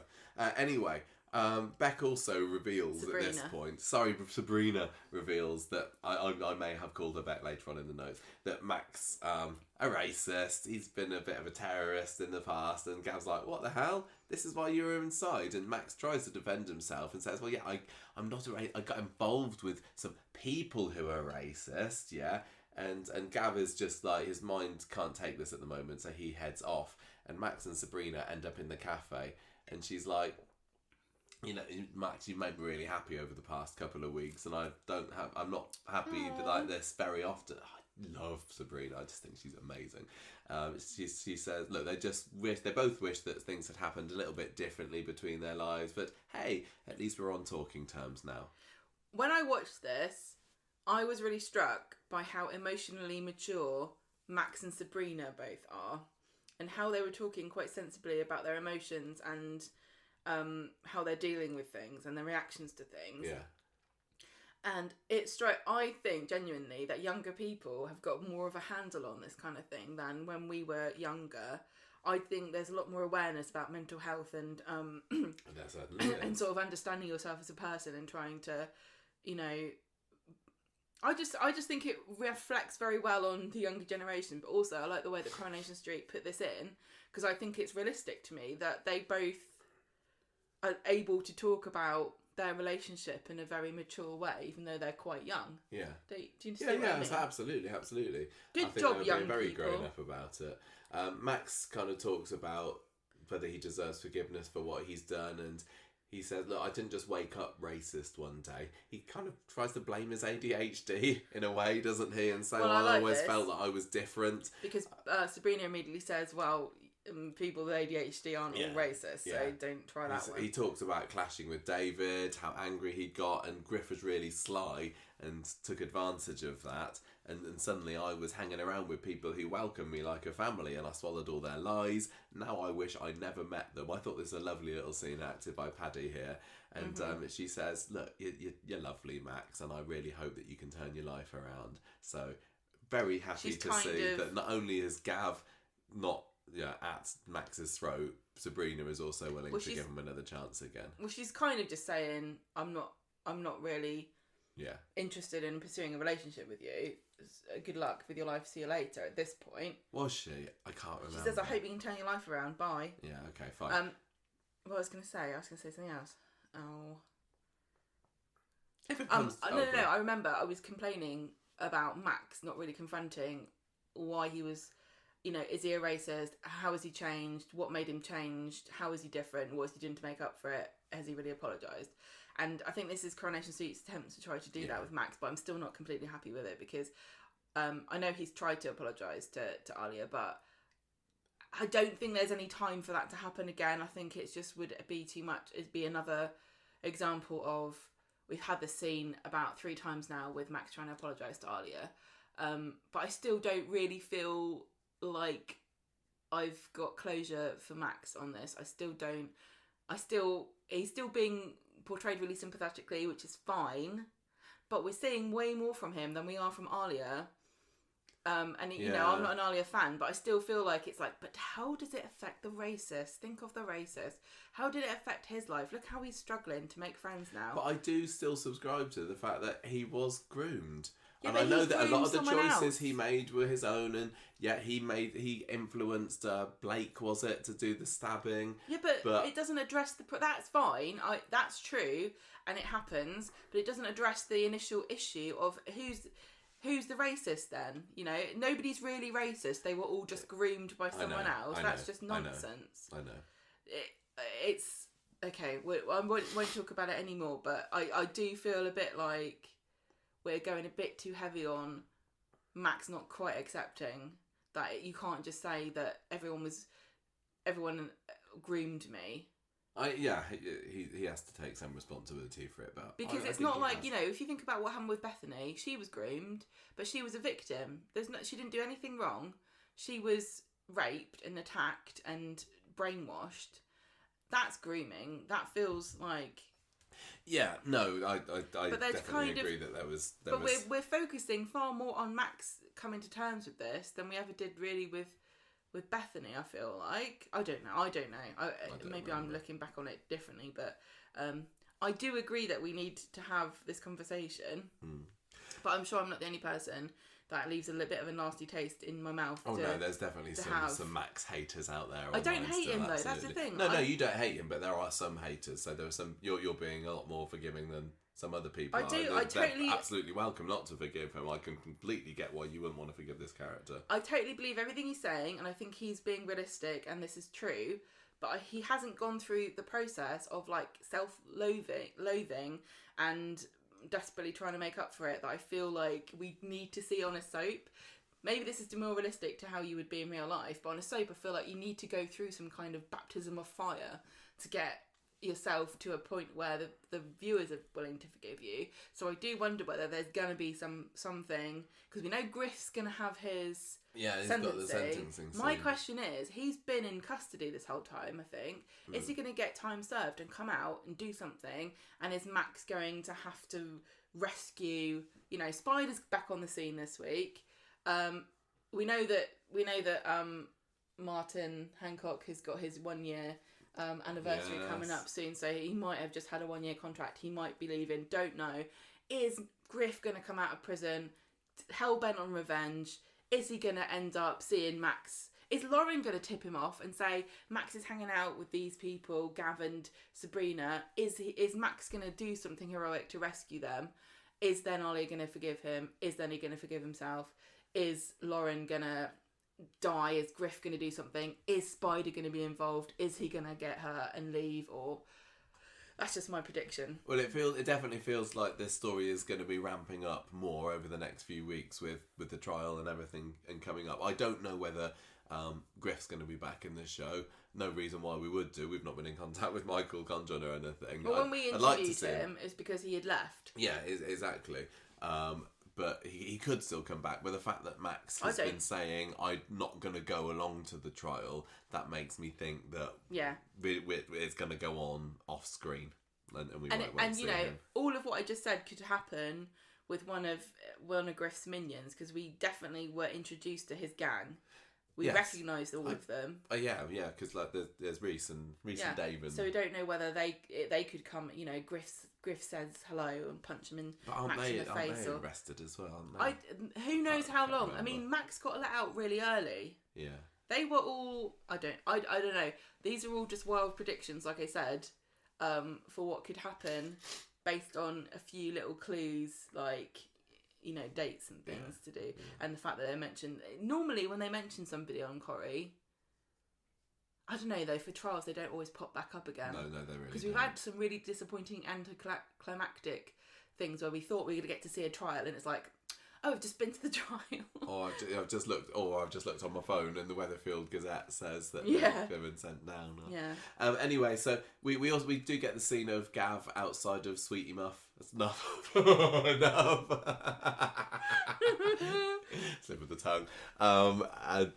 Talking to Max about forgiving him, and because Max is saying, look, yeah, I made some Islamophobic videos, I'm sorry, thought of it makes me sick now, and Gav says, look, you better mean that. So there is kind of tacit forgiveness. I think what made me annoyed slightly in this is when he said I made some Islamophobic videos, it felt very much targeted towards Gav, as to say, I wasn't racist against black people. Yeah, it was. And the thing is, you hear this from racists all the time. I don't hate brown people. I don't hate Asian people. I just don't like Islam.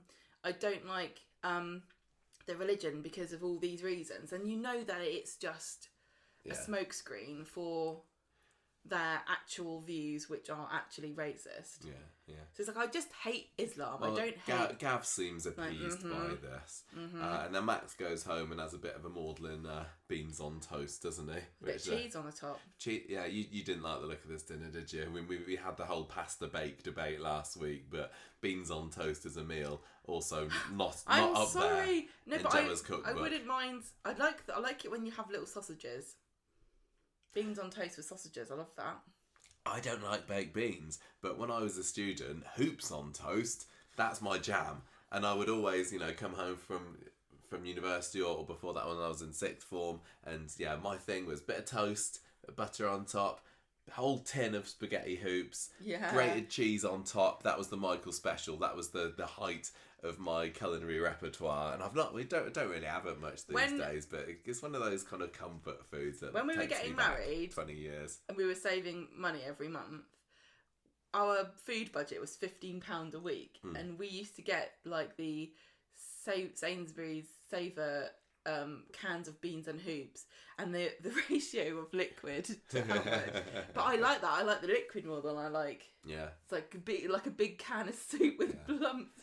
It's comfort food, isn't it? Like I said, and Max needs comforting at the moment. But then Sabrina comes round and she's like, right, I'm not giving up on you. I'm going to turn you back into a normal, only moderately messed up teenager. And also, you're kind of cute. And he is kind of cute. Well, Max says, I'm just going to concentrate on being the cutest I can be. He does, doesn't he? He's like a little Disney. He's like a Disney character with an evil racist past, just like the real Walt Disney. I think he needs to concentrate on being the henchest that he can be. As he also thinks that he is. I tell you what an evolution of this character. Yeah, absolutely. We haven't done a Max character profile. Yeah, we have. Did we? Yeah, we did a old show. Max character profile, a Harry McDermott character profile. So give it a few years and we'll do Paddy's Max. He's had a massive. It's so difficult to remember back to when. Him being racist. It's not even. It's not. It is the worst thing he's done, but it's not even like it's the only bad thing he's ever done in his life. He's done all kinds of messed up things, but it's so easy when you see Paddy Beaver going. I can be a good boy. You're like, you probably can. Look at your beautiful angelic little face and your lovely blonde hair. He's great. So there's a big twist at the end of the episode. Yet another twist this week is that as he's outside of the house with Sabrina, there's a shady, mysterious looking character by the shop with their hood up. And I was thinking, is this how they're going to introduce Cassie Plummer into it? Is she coming into it on today's episode? But no, this is Lauren. Another big twist. Lauren, racist Reese's daughter, ex-girlfriend of Max for a little bit. No idea that she was coming back. No, I didn't. Amazing. And I was like, I really like Max and Lauren together. But I also really like Max and Sabrina together. But which is better? Yeah, it really is. But it turns out over the course of Wednesday's episode that she's not a racist anymore, apparently. She's also had a handy change of heart about the whole thing. But where is these people? Where is the courage of their convictions? These people, they're so flip-floppy about this. Yeah. So anyway, Lauren can't keep a thought in their head for too long, can they? Lauren surprises Max outside the tram station, and he's not exactly thrilled to see her. Partly because I guess she's a reminder of that time that he had as a racist and partly because he's like, oh, I've got another girlfriend. This is a bit awkward. Yeah, I feel like Roy. Yeah, and things apparently didn't work out between her and her mum, who she'd been staying with. Plus, her mum's got an annoying boyfriend, so she's. Pervy was the word. I think the insinuation was that she was in danger of being molested. So she's quit that, and she hadn't got anywhere to sleep. She's been sleeping at the bus station or something. I can't remember what she said, and she hasn't spoken to Reese since his arrest either. Or Griff. Him and Griff can all do one, she says, and she doesn't want to be part of that anymore. She's seen the light, and now she just needs a bit of help. What? Did you say about the journalist? Max tells Shona that a journalist wants to speak to him about Griff. And he's like, should I? And she says, no, just ignore it. I can't remember whether that was important, which is why I said that. It is important. Oh, is it? Well, it's going to come up. I can't remember. Because I'm just he's flying being on the edge of my seat at the moment. He's trying to... What? I'm flying by the edge of my pants. What's the phrase? Where are you flying to? I don't know. I'm tired. No, I don't. I can't remember what happened on Wednesdays. I'm learning about it as I'm reading the notes. But we do have him being asked about his... Yeah, the police do, don't they? Yeah. So he's hot property. So, Shona... Won't do an interview with us, though, will he? No, he won't. No, it's not true. Shona is not impressed to see Lauren being brought into the shop when... no, the shop or the cafe? I guess it must be the cafe. When Max brings her in, because she knows, what Lauren's been like in the past. And Max tries to find out what Lauren's planning to do next, and she doesn't really seem to have a plan. But this is when Sabrina comes in. She's been waiting for Max at the tram stop for ages. What has been doing? What you've been up to? And Shona takes great delight in stirring things up by introducing Sabrina to Lauren, saying, "Oh yes, she's her ex, and Lauren, this is Max's girlfriend." So Lauren ends up leaving quite embarrassed, and Shona's feeling very satisfied with herself. Sabrina tells Max, look, I'm not the sort of person to get hung up over people's exes, but you need to make sure that she doesn't come round again, not while you're going out with me. And he's like, yeah, I promise that's not going to happen. She's out of my life. I'm with you now, Sabrina, I promise. About beans on toast now. So, want some? Well, maybe we can have some after we've recorded. If only we had any beans or bread. Max meets up with Lauren later on and says, sorry, can't hang around you anymore. My girlfriend says, my girlfriend says I'm allowed to play with you. Yeah. And Lauren says, please, I can't do this on my own. So Max, as he has a heart of gold, decides to let her into the salon to sleep there overnight. Where have we seen this before? This is... I'd forgotten, but you pointed out to me as we were watching that this is very similar to the Stu storyline. Well, he was staying in Trim Up North. Into Trim Up North, yeah. So it's a place to be, lying on a bed of hair. Friday... Hang on. What? I just want to say... No, I just want to say... Lauren, when she was in the cafe with Max and he was saying, what's your plan? She's like, I don't have a plan. It really felt to me frustrating to watch, but very realistic, that there are these groups, and this is what Max was like, these groups of disenfranchised young people who are angry at society because they feel like they don't have a future and they're just looking for somebody to blame. Yeah. But it's their own apathy and inability to sort of take control of their own lives and take agency for themselves, and it just feels like Lauren's spiraling back into that situation that she and Max were in, where they just felt angry at the world and they wanted to blame this group of people for their lack of opportunities. But you can see so clearly Lauren just she could do something with her life, but she's just choosing not to. Well, there is also the risk that she could fall back into a group of people who are going to take advantage of her. Yeah. Like her dad's cronies did. Of course, I'm not saying that she that people in this situation are to blame for their circumstances, because she's got a really tough situation. She's basically homeless, but there is so much help, and she doesn't seem to be trying to help herself either. Do you see what I mean? She just is angry. Yeah, she is. She really is. So Friday, Max lets her out of the salon and she's like, oh, thanks very much. I'm really grateful for you. Do you want to go for some brekkie? And then we see Spider meeting Max at the tram stop because of this whole trial coming up. And Max says, look, the police coming over later. They want to get a statement from me about... I don't want to talk about it. Yeah, I don't want to. But it's for Griff's upcoming hearing. And And Spider says you don't have to, but it might help and it might give you closure on it. You might be able to put it behind you if you've spoken to the police about the experience that you had. So we get another one of these victim personal statements later, which we've been learning all about in Coronation Street over the last couple of years, because there are many victims there, not just Alia.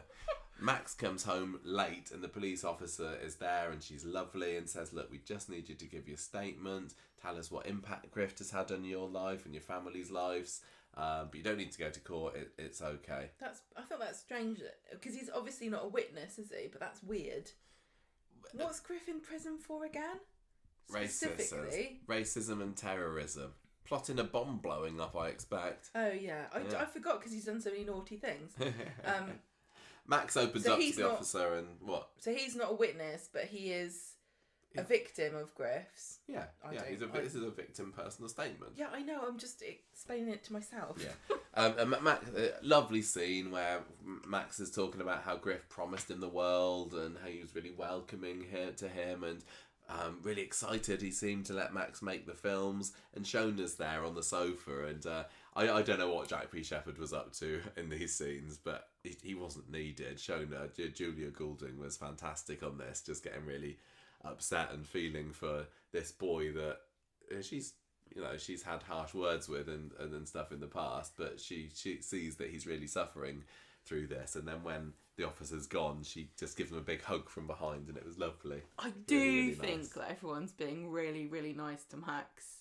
Not everyone. Apart from Alia and Yasmin. I know, but it's frustrating because it makes them out to be the villains. We're not seeing very many other people interacting with Max, that's the thing. No, but everybody that does is like, okay, you've learned your lesson. And the actual victims of the crime are kind of starting to seem slightly unreasonable for like not letting it go, even though it happened just a few months ago. Yeah, and you move on, Alia. I know. I'm not Alia's biggest fan, but I'm starting to feel sorry for her here because she just feels like everyone. Yeah, it feels like they're being painted as wrong here. Yeah, I know what you mean. At the end of the episode, there's a bit of a twist. Oh, I was going to say as well with the Shona thing. I was wondering whether she was kind of making a link back to her when she was involved with Nathan and the groomers there, because I can't remember exactly what role she played, but she wasn't like Nathan's helper or anything, was she? Was she groomed by? I don't remember. I can't remember, but I'm thinking that she's thinking I was involved with grooming in a way. I kind of get now how it felt to be Max. But she's also probably thinking of Clayton and you know... Yes, yeah, I was thinking that she was probably thinking of Clayton as well. Her son who's naughty. Yeah, and she wants to be a good mum, and she kind of lost her chance to be a good mum to Clayton, and all many things, and she didn't need to say anything at the end. It was just that hug, and she says, I'm really proud of you, and I thought that was a really, really lovely moment as well. And talking of hugging, Lauren tries to get a little bit close and handsy with Max at the end of the episode. She goes for a kiss, doesn't she? And he's like, whoa, I'm with Sabrina, no thank you. But it's clear that she's still got lingering feelings for young Maximilian that I'm sure will cause more problems in future weeks. See, this is what I think is going to happen, is that Lauren's going to get more and more jealous of Max and Sabrina together, and she's going to stir the pot with whoever gets let out from Griff's gang, because surely one of them is going to get let out for time served or be given... You reckon? I just think... I don't know if that's realistic, but for storyline purposes, I do think so.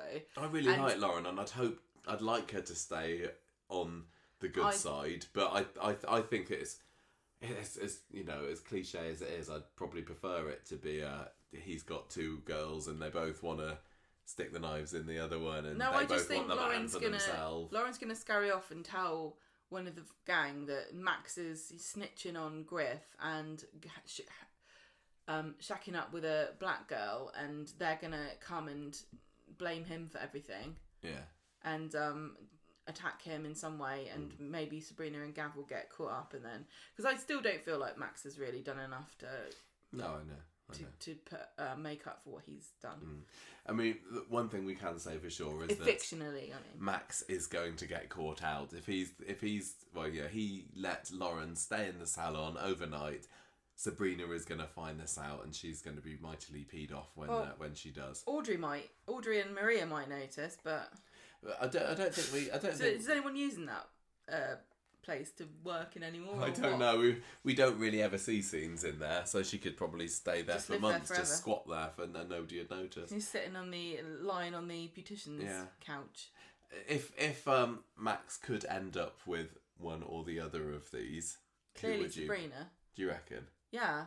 I just really, really, really like Lauren as well, but I think I'd possibly like Sabrina more, and I think that Sabrina is better for Max than Lauren is because of Lauren's past, and Lauren has. I don't know whether she's completely changed. I don't buy Lauren's, pretense or idea that she's not racist anymore. There's no reason that she would have changed her mind particularly. I can't believe that she was so convinced and of her beliefs 1 minute, and then because they blew somebody up, she's now. I just don't buy it. It didn't ring true when she was. And her reaction to sort of saying, "I don't have any plans," just that angry kind of resignation, and still everything. It feels like she thinks everything's everyone else's fault. She hasn't taken any responsibility for what she did. She's acting like she was a victim too, but she wasn't. He was a little bit. I don't. I understand. I understand the situation, but I don't feel as much sympathy for these two characters as I do for somebody like Bethany. Yeah, fair enough. So, Steven Seagal. Steven Seagal from, what's he called it? Seagal Industries? Or I can't remember what the name of the company is, but it doesn't matter. Steven Seagal, Gemma. On Monday, Elaine is looking at wedding magazines, and she's, talking about how excited she is, and she's talking to Jenny about Owen, and Jenny's like, I wonder if I'm going to get married again. And she doesn't think that Owen is husband material. She's not sure. She's not sure. It's a bit bloody early, isn't it? To know. In the flat later, Elaine is saying to Stephen, let's go to Tai Chi class at the community centre. He says, no. But she's like, no, come with me. And she's all disappointed, so he agrees to go with her. I'm a bit sad that we didn't get to see them at the Tai Chi. We saw Elaine doing some on Wednesday, and that was a hilarious scene where he was tapping away on his phone and she was wittering on about Tai Chi, and he was just getting increasingly frustrated by it. But I would love to see Todd Boyce doing his spiritual arm movements. Yeah. So they meet Jenny. They're going to the community centre by the shop for some reason, which is a completely opposite direction. And Stephen's like, "Come with us to the Tai Chi class." And Jenny's like, "I can't. I've got a date with Owen." And so Stephen looks really disappointed. And on Wednesday, Owen is getting all these messages from Stephen like, "Hey, buddy." Just checking in to see if you can have a meeting with me about the business. I love it how he's just brown-nosing him. Yeah, and Owen's just getting fed up. He's one of these men who has no time for pointless pleasantries, and he hates Stephen.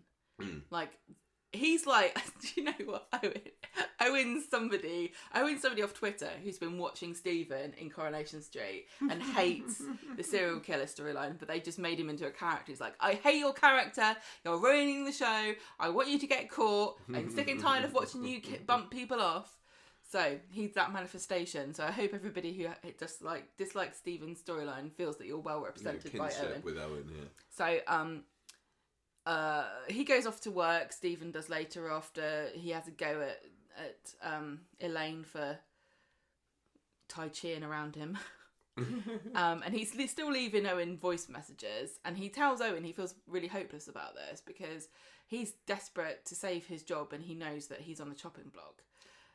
I enjoyed this because it was at the beginning of the episode, it's Owen who's talking about getting these messages from Stephen, and then this scene was us seeing Stephen leaving one of those messages. Yeah, it was. He's like, because Owen's like, I was going, hey pal. Owen's like, I'm fed up with getting these messages from him going, hey buddy, and he does an impression, doesn't he? Yeah, he did. He did it. And then we cut to Stephen going, hey buddy, just checking in, which is really funny. And he and Michael are sort of worried, and he's making Michael think that his job is in jeopardy too. Elaine goes to the factory later and asks Michael how Stephen's doing, and Michael says, I don't know, he seems really out of sorts, maybe he misses Canada. At the pub, Stephen moans to Gemma about how rubbish things are in the factory because of Owen. No, this is when he speaks to Jenny, and she says, look, I'll put a good word in with him for you, but I can't promise anything, but I'll see whether he can keep you on, because you're a good businessman. There's no reason why what's gone on between us should mean you lose your job. Yeah. So on Friday, Stephen asks Jenny if he's spoken to Owen, and she says, yeah, but he's I'm afraid he's not going to budge. So Elaine's hearing that Stephen's having these chats with Jenny, and she's not really happy about it. Yeah, she's starting to get more jealous by this point, isn't she? Well, she realises something's up here. The penny is slowly starting to drop. I was about to say she's not stupid, but she still is a little bit. Don't know. Yeah, her fiance is dilly-dallying around with the local... With trumpet. Yeah, flame-haired landlady. So, understandably, a little bit jealous. Yes. And because she's insecure too. Yeah. So, Stephen... especially after everything that's gone on between her and Jeff in the past. Stephen sits down and he's like, hey, I got a Canada Day video from my friends. I guess I kind of miss them. And she gets the wrong end of the stick here. And this idea that Stephen desperately misses Canada is starting to take shape. So Stephen arrives at work and sees that Carla and Owen are having a little meeting. And he... kind of winds him up a little bit, doesn't she? Yeah, and Owen's he knows that it really pushes his buttons to see that she's having these secret meetings that he's not allowed in. And Owen catches Stephen out on a lie about having a video conference with somebody, and he also says, look, I also don't like you using Jenny to try to get me to change my mind about getting rid of you. He just seems like completely switched on, and he's got no time for Stephen's... Owen's got his number. Yeah. Owen's like... Because Stephen's so good at lying, but he doesn't believe anything that Stephen says anymore. So even if he comes up with a great story, Owen doesn't believe it. Yeah. And Stephen says, I'm really good at my job. You need to keep me on. Come to my flat at lunch and I'll convince you. I was...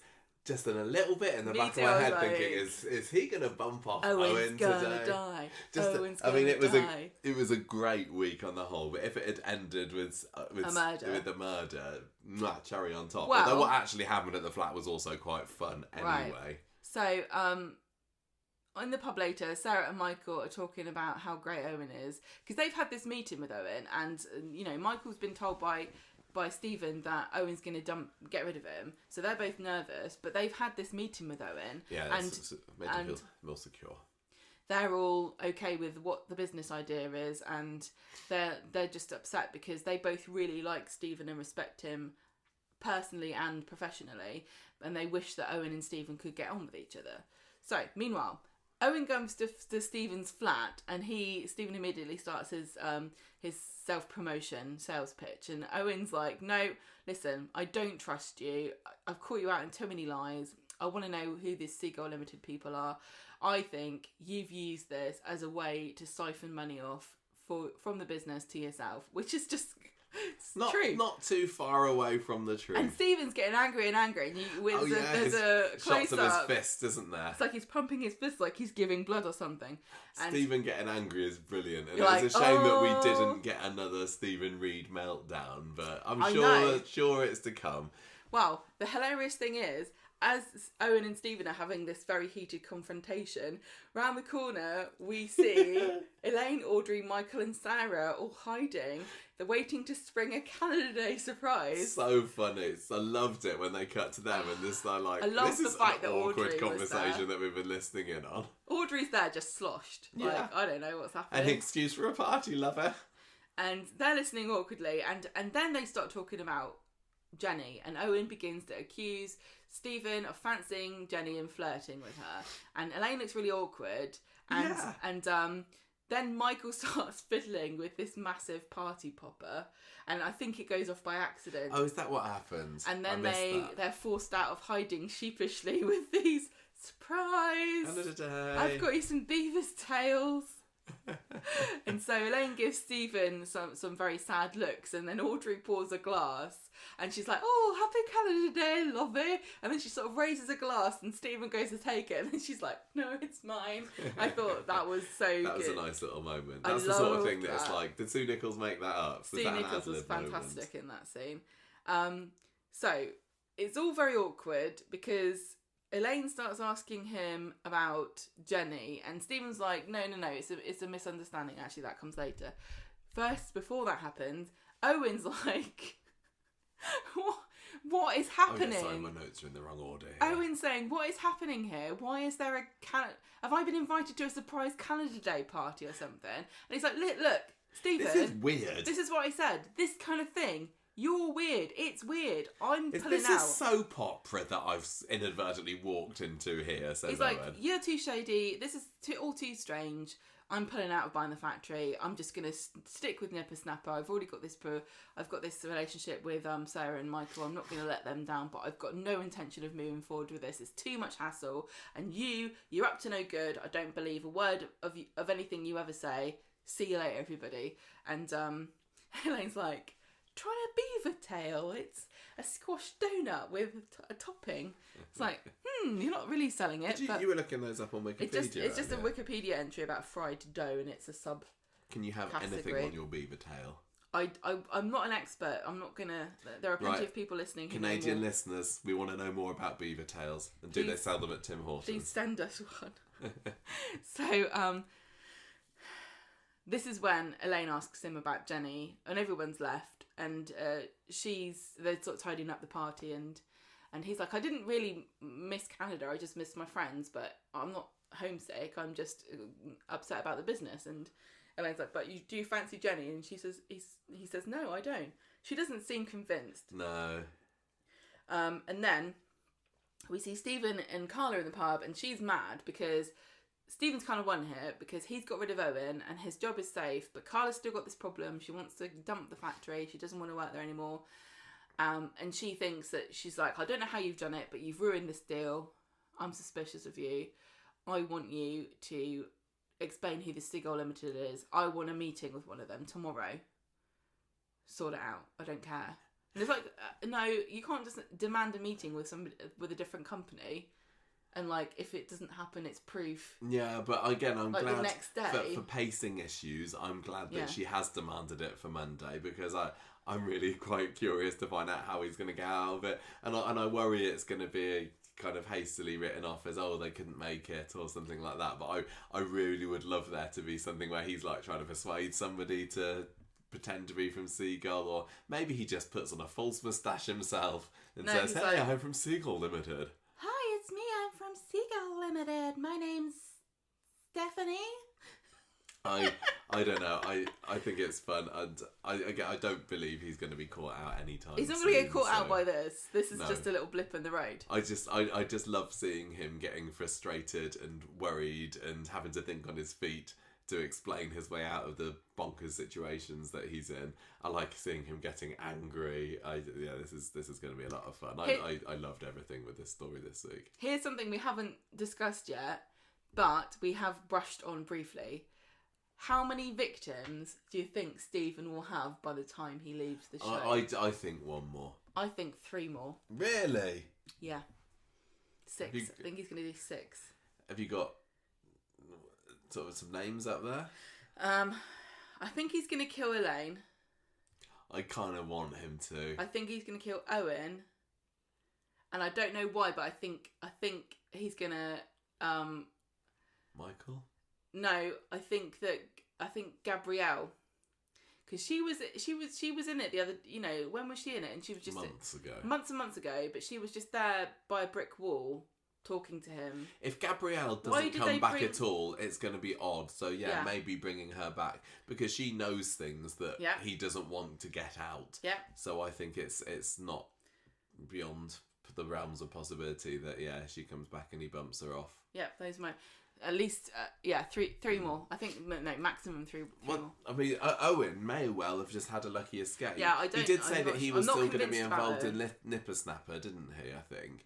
But I thought it was a little bit convenient that he decided, I'm pulling out of the factory deal now, which is exactly what Stephen wanted. I think just because he stumbled upon this surprise Canada Day party, I don't think that would make him go, this is too weird. No, I think that was realistic, because you're taking on this really massive business and you know something's weird about it. Why would you? But Stephen is the weird thing, and if he gets rid of Stephen, no, because you don't know what. Problem. Yeah, but you don't know what he's been up to.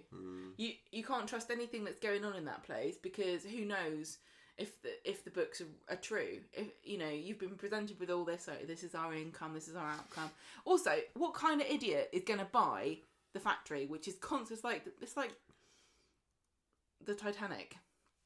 It's constantly about to sink. You know what I mean? It's always in trouble. Anybody who's like, can I see the books? Like, number one, all the factory owners mysteriously die, apart from like two. And number two, everybody's always struggling to make a profit out of it. Yeah, for me, it just didn't ring true that he would drop it when he was very heavily invested in it, and nipper snapper is. I know he's not giving up on that. Why would he buy into the whole business when he's already got the most profitable arm of it, which is nipper snapper? Okay, well, I don't know. Hopefully more to come of that next week as well. And finally, we have the Baptism of Dyer story, which is not exactly what I wanted, but I didn't know that I wanted this, and I was really, really happy with the way that this went. There were lots of things I was really, really happy about. This was really thoughtful and sensitive. It was really sensitively done on many levels, but there was also characters who might be insensitive about it, like Todd were. So it was realistic. Right. Yeah, I want to give him a massive round of applause to Coronation Street for addressing one of our biggest criticisms about the treatment of religion on this. Yeah. They just did such a great job. Really nicely done. And I do wonder how much of this was down to Shanique Sterling Brown, who plays Dee-Dee. We know that she's got she's quite religious from her Instagram. Yeah, from her Instagram, posts. from her when she speech at the British Soap Awards. We know that her faith is really, really important. I'm really, really, really pleased for her that Dee-Dee has got this new aspect. So I'm glad that they treated it respectfully, and I don't know how much influence she has, or whether somebody was inspired by her devotion to her faith. I don't know. It seems like very coincidental, if it is a coincidence, that Shanique is obviously very religious, and she is now Dee-Dee. One of the few characters who's overtly Christian on the show. And it's nice too to have another young person who is religious. Yeah, and it doesn't seem like she's going to be a bonkers Christian, which is, again, in the past, Coronation Street have absolutely not done a good job with some Christians, because they make them out to seem that they're all these crazy nut jobs. The baby snatcher couple who were Christians. Yeah, exactly. Yeah, Mike and Esther. Yeah, exactly that. There's been plenty of opportunities of examples. Brenda Ferns, for example, Bethany's gran. So, but Dee-Dee is a very well-rounded. Granny Spellman. Granny Spellman. Exactly. The list goes on. But this is a really, really positive role model for Christianity. The fact that it's Shanique delivering the lines means that I think that she's going to really want to give her all. But I wonder whether she's only going to be Christian for this story because it's helpful, and then it's not going to be mentioned again. But I just want to make it perfectly clear to anyone who's listening, I don't think that Coronation Street's job is to promote Christianity. Oh, no. Or to reflect it in a wholly positive light. I just think it's been very unbalanced over the years, and I think that being respectful of everybody's thoughts and feelings and belief systems is how you tell good stories. Don't worry, quite apart from the fact that it's just a good thing to do to sort of respect and understand people on a human level, put that to one side. You can't tell a good story about somebody unless you understand them, and this to me makes me feel as though Coronation Street has kind of unlocked some kind of interest in understanding. And I'm not coming from this from a perspective of somebody who is a Christian. I don't really think of myself as a Christian. You do. Yeah. So we've got, as both of us have different opinions about how true any of this is. I don't think you need to believe in it to respect people that do and want their stories to be told in a respectful way. And Coronation Street did it. They did it very, very well today. And it wasn't simpering and it wasn't over the top. I would hope that if you had a problem with Christianity, which I know some people do for, you know, various reasons, some of which are incredibly valid, I don't think that you would watch this and go, "I'm this bit forcing it down our throats. I don't want all these God botherers on my telly. I think it's silly." Because I feel like there were enough other people who were unsure. Even Paul.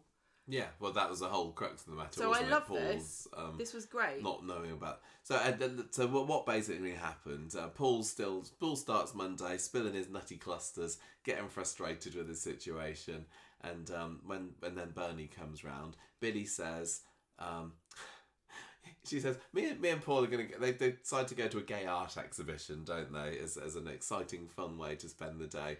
And obviously, when they come back later, Billy was... he had a lovely time because he's so cultured. But Paul, Paul not so much. In my mind, when I think of they went to see a gay art, in my mind it comes up with that art gallery in Love Actually. That's what I was thinking with as the, well. Like the Santa hats on people's nipples and things. Even though there was nothing particularly gay about that, but I was absolutely thinking of that too. That's funny. We do love Love Actually. And so Todd and Billy and Paul get talking about, you know, what are some fun things that you can do, Paul, that we can do with you together while you still can. So they decide, and I love this. They had this one-handed darts tournament where everyone participating had to use their non-dominant hand because Paul, obviously, he can't use his. And Todd was his sneaky self by pretending that he was ambidextrous and then just using his right hand. Gemma's there kind of smiling away. It was just really positive and lovely and happy, and that's what I like. There was lots of happiness and smiles on Coronation Street on Monday, and sometimes the show can get far too much misery and anxiousness and nastiness, and this was just warm and caring and community kind of thing that I like to see in Coronation Street. I don't know what's happened over the past couple of weeks. It's like, and especially this storyline, I was dreading this storyline when Paul got his diagnosis. I was like, oh, this is going to be such a horrendous thing to watch, but I know it will. I know there's going to be sad times ahead, but yeah, it's lovely that they're not just making it sadness. They've got this positivity and this light and this the family stuff. It's lovely, and at the same time, you've got the crystals, you got the religion, because at the end of the episode, Gemma finds a crystal in the fridge and Bernie behind the cheese. Bernie says, "Look, I've been hiding crystals around the house." Brilliant! I love this idea because we had the crystal balancing on the head scene last week, didn't we? When Bernie is thinking, "Look, this is what I believe in," and Paul was telling her that, "Well, I'll give it a go, but I don't believe it." But the idea that. Yeah, the idea to have her be sneaking these crystals around the flat is just brilliant. I think, I mean, I don't know, I assume he's going to find them at some point, or Billy will. I don't know, but I really love them taking this part of Bernie's personality, which has always been a bit kind of played for laughs, and making it into something that she sincerely just believes. to make herself feel that better, she's doing something in this hopeless situation. I can't believe how. Like, why would you never notice this crystal in this fridge with about 5 items? I know. That fridge looked like the beginning of one of those adverts where they have like, "Oh dear, mums don't know what to cook. There's nothing in the fridge. Don't worry, Dolmio will help you." I think quite often when they show fridges on TV, they're not quite as stuffed. Ours is ridiculous. You could hide 100 crystals in our fridge. Yeah. But then, you know, my sister's fridge, oh, yeah, when we stayed at her house the other month, no, there's like 5 items in the whole fridge. So maybe, you know, maybe this is realistic. That. Anyway, Wednesday, they're talking, Gemma and Bernie are, about people wanting to donate money for Paul, but he's being his stubborn self about it, and he doesn't want handouts. So they come up with an idea of maybe we should do something sponsored for him, and then Bernie gets chili in her eye, and that gives Gemma the idea of having a chili eating contest. I think fine. This makes me really nervous. I don't like this idea. Whenever I think of chili eating contest, and I know exactly who you're going to say. There's going to be like, I'm going to say less than 5 listeners are going to go, yes, it is like Mikey on Big Brother when he had that Scotch bonnet chili. I bet you I can predict those 5 people who know what we're talking about. This is going back like 15 years. Which series of Big Brother was I don't remember, like 5, 6, 7 maybe. So yeah, Mikey, who's a blind contestant. Yeah, and they got him to eat a bird's eye chili or a Scotch bonnet or something. It was a Scotch bonnet. And he was just chewing away in distress. And he's there flapping his tongue in and out of his coming mouth. out and this like macerated chili popping in and out of his mouth and in his tongue. That's what maybe we will be seeing Gemma doing at some point in the future. I don't know. But Billy's not so sure about this. Neither's Paul, but they managed to persuade them that it's a good idea to raise money for charity. So that could be fun. It could also be gross. I just think it's going to be stupid.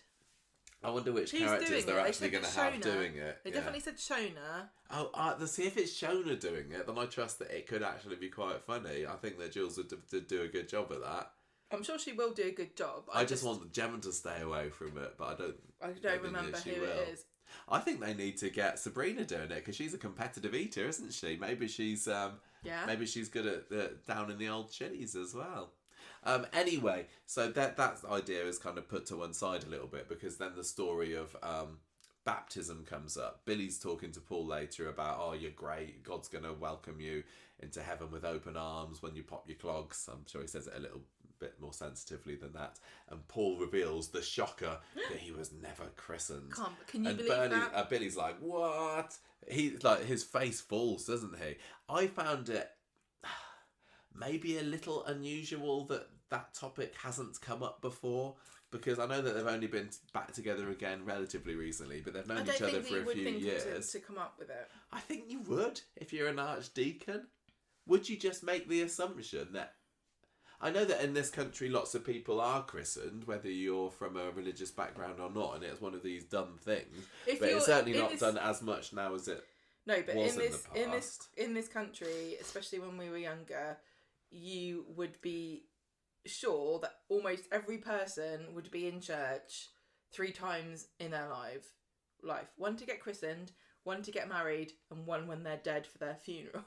Yeah, so possibly understandable, but I would have thought that it might have come up. Like Billy's realising some things about Paul this week that should have been fairly key to their relationship already, but it doesn't matter. I'm not particularly bothered. Anyway, Bernie in the pub later tells Billy that they were christened by some wizard at a rave or something. Like, that didn't really count. I thought that was brilliant. That was just perfect for Bernie. But then Gemma was christened by a proper vicar at one point, so it's all right if she dies. But Paul had chicken pox, so he couldn't go, and then she just didn't think to take him back. So fine. And then Billy's like, he's crisis mode about this. Well, what's going to happen to Paul when he dies? So he brings up on Friday's episode, like, do you fancy being baptised? And Paul's like, his immediate reaction is like, is this the joke? I like that. And Billy's disbelief that Paul would think that it was a joke, because for him it's obviously so important. Well, it's literally deadly serious. Yeah. And Paul's like, no, that wouldn't feel right. And that was a very believable reaction as well to, I think, especially somebody these days who has got no faith whatsoever. They're like, why would I? Well, you might as well be asking, like, do you want to get bar mitzvahed? No.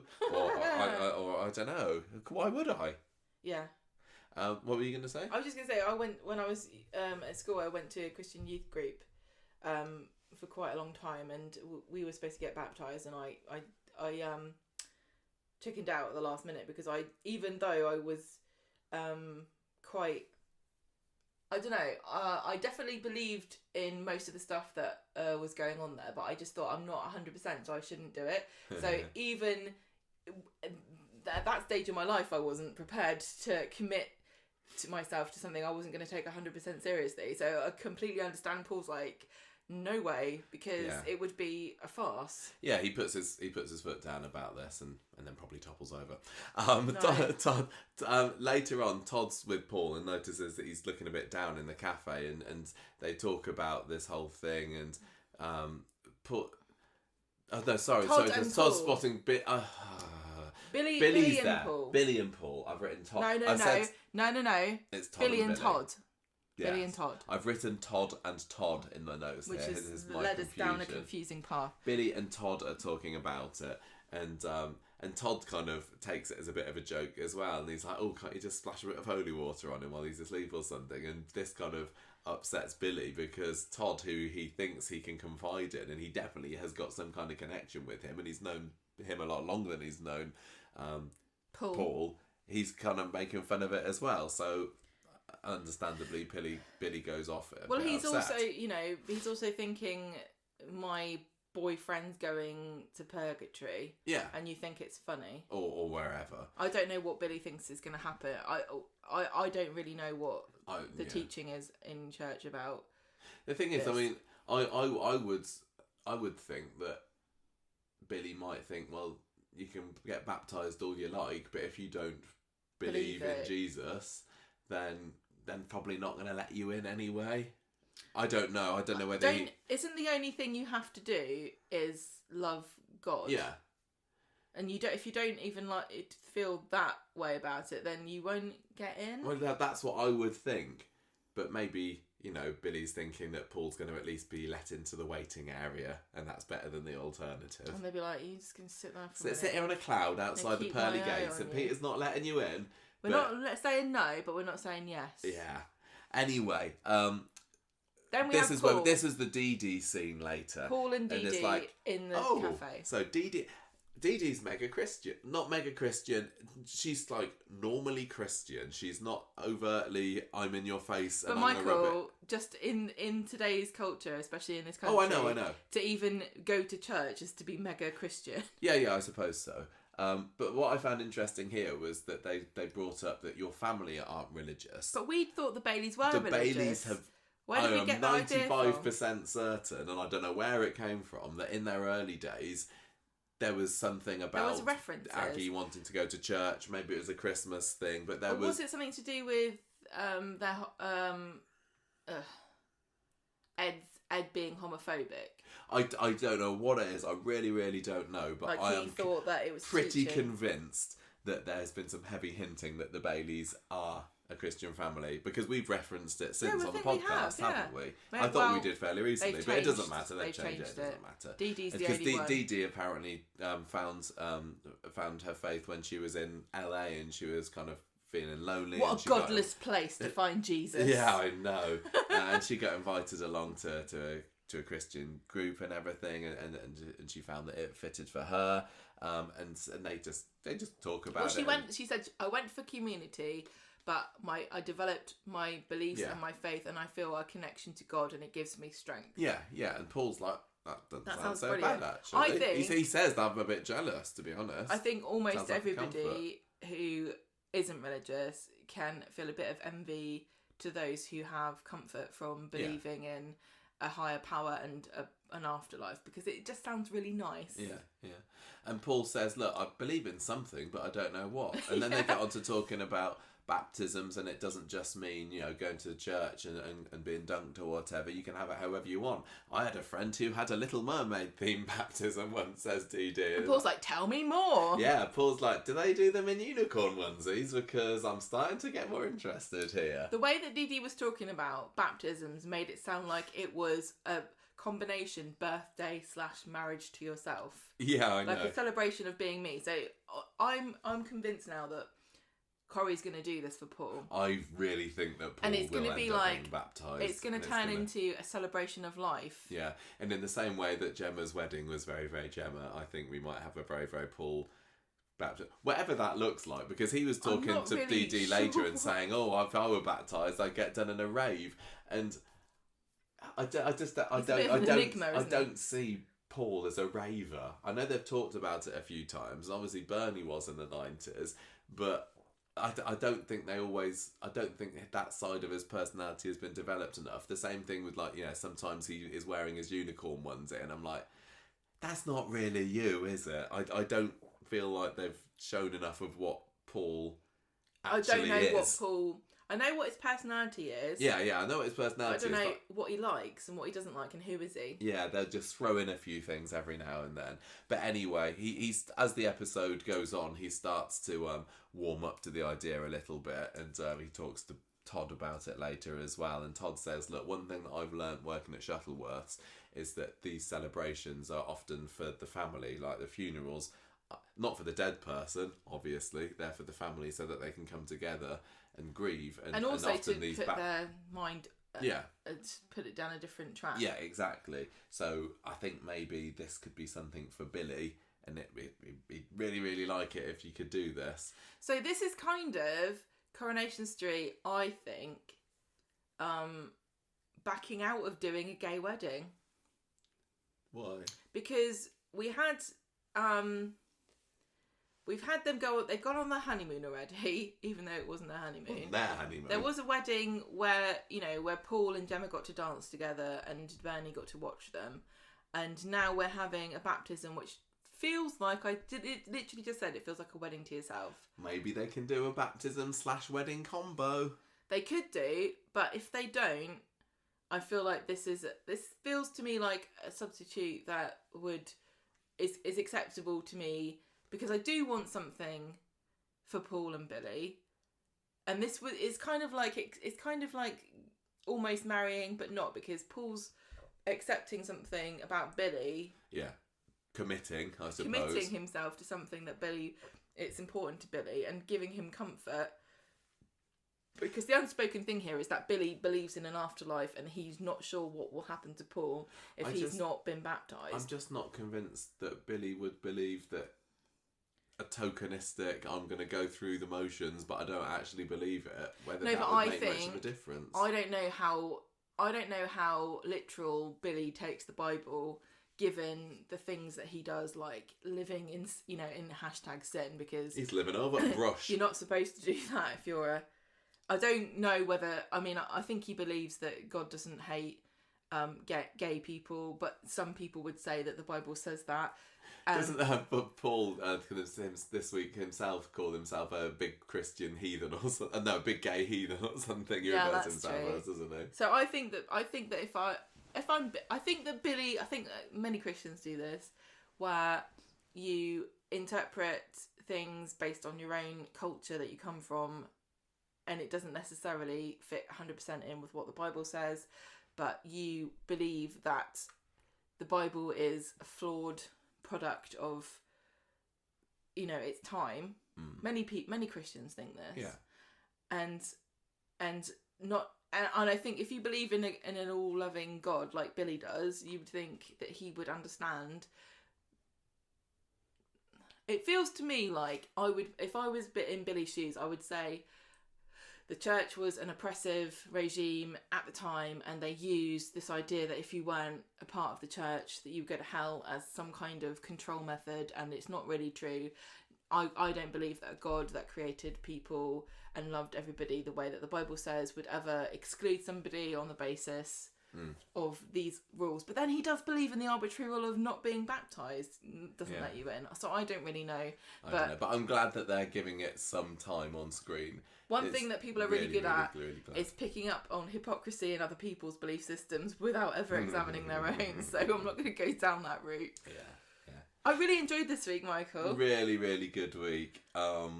It feels like Evelyn is character of the week, but there are some really good runners up here. Yeah, there are some Max has been great. Sabrina Cassie has been brilliant. Stephen's been fun. Paul, Paul has been loved. There's not been anybody this week, because even Damon wasn't in the Damon storyline, and he's the character that I'm not really fussed on there. But it's Evelyn, isn't it? It's such Evelyn. A good week. Yeah. And I wish it could be like this every week. But everything just came together. It does. It was the mix of stories that all came together. Great performances. There were twists in it. There were new characters.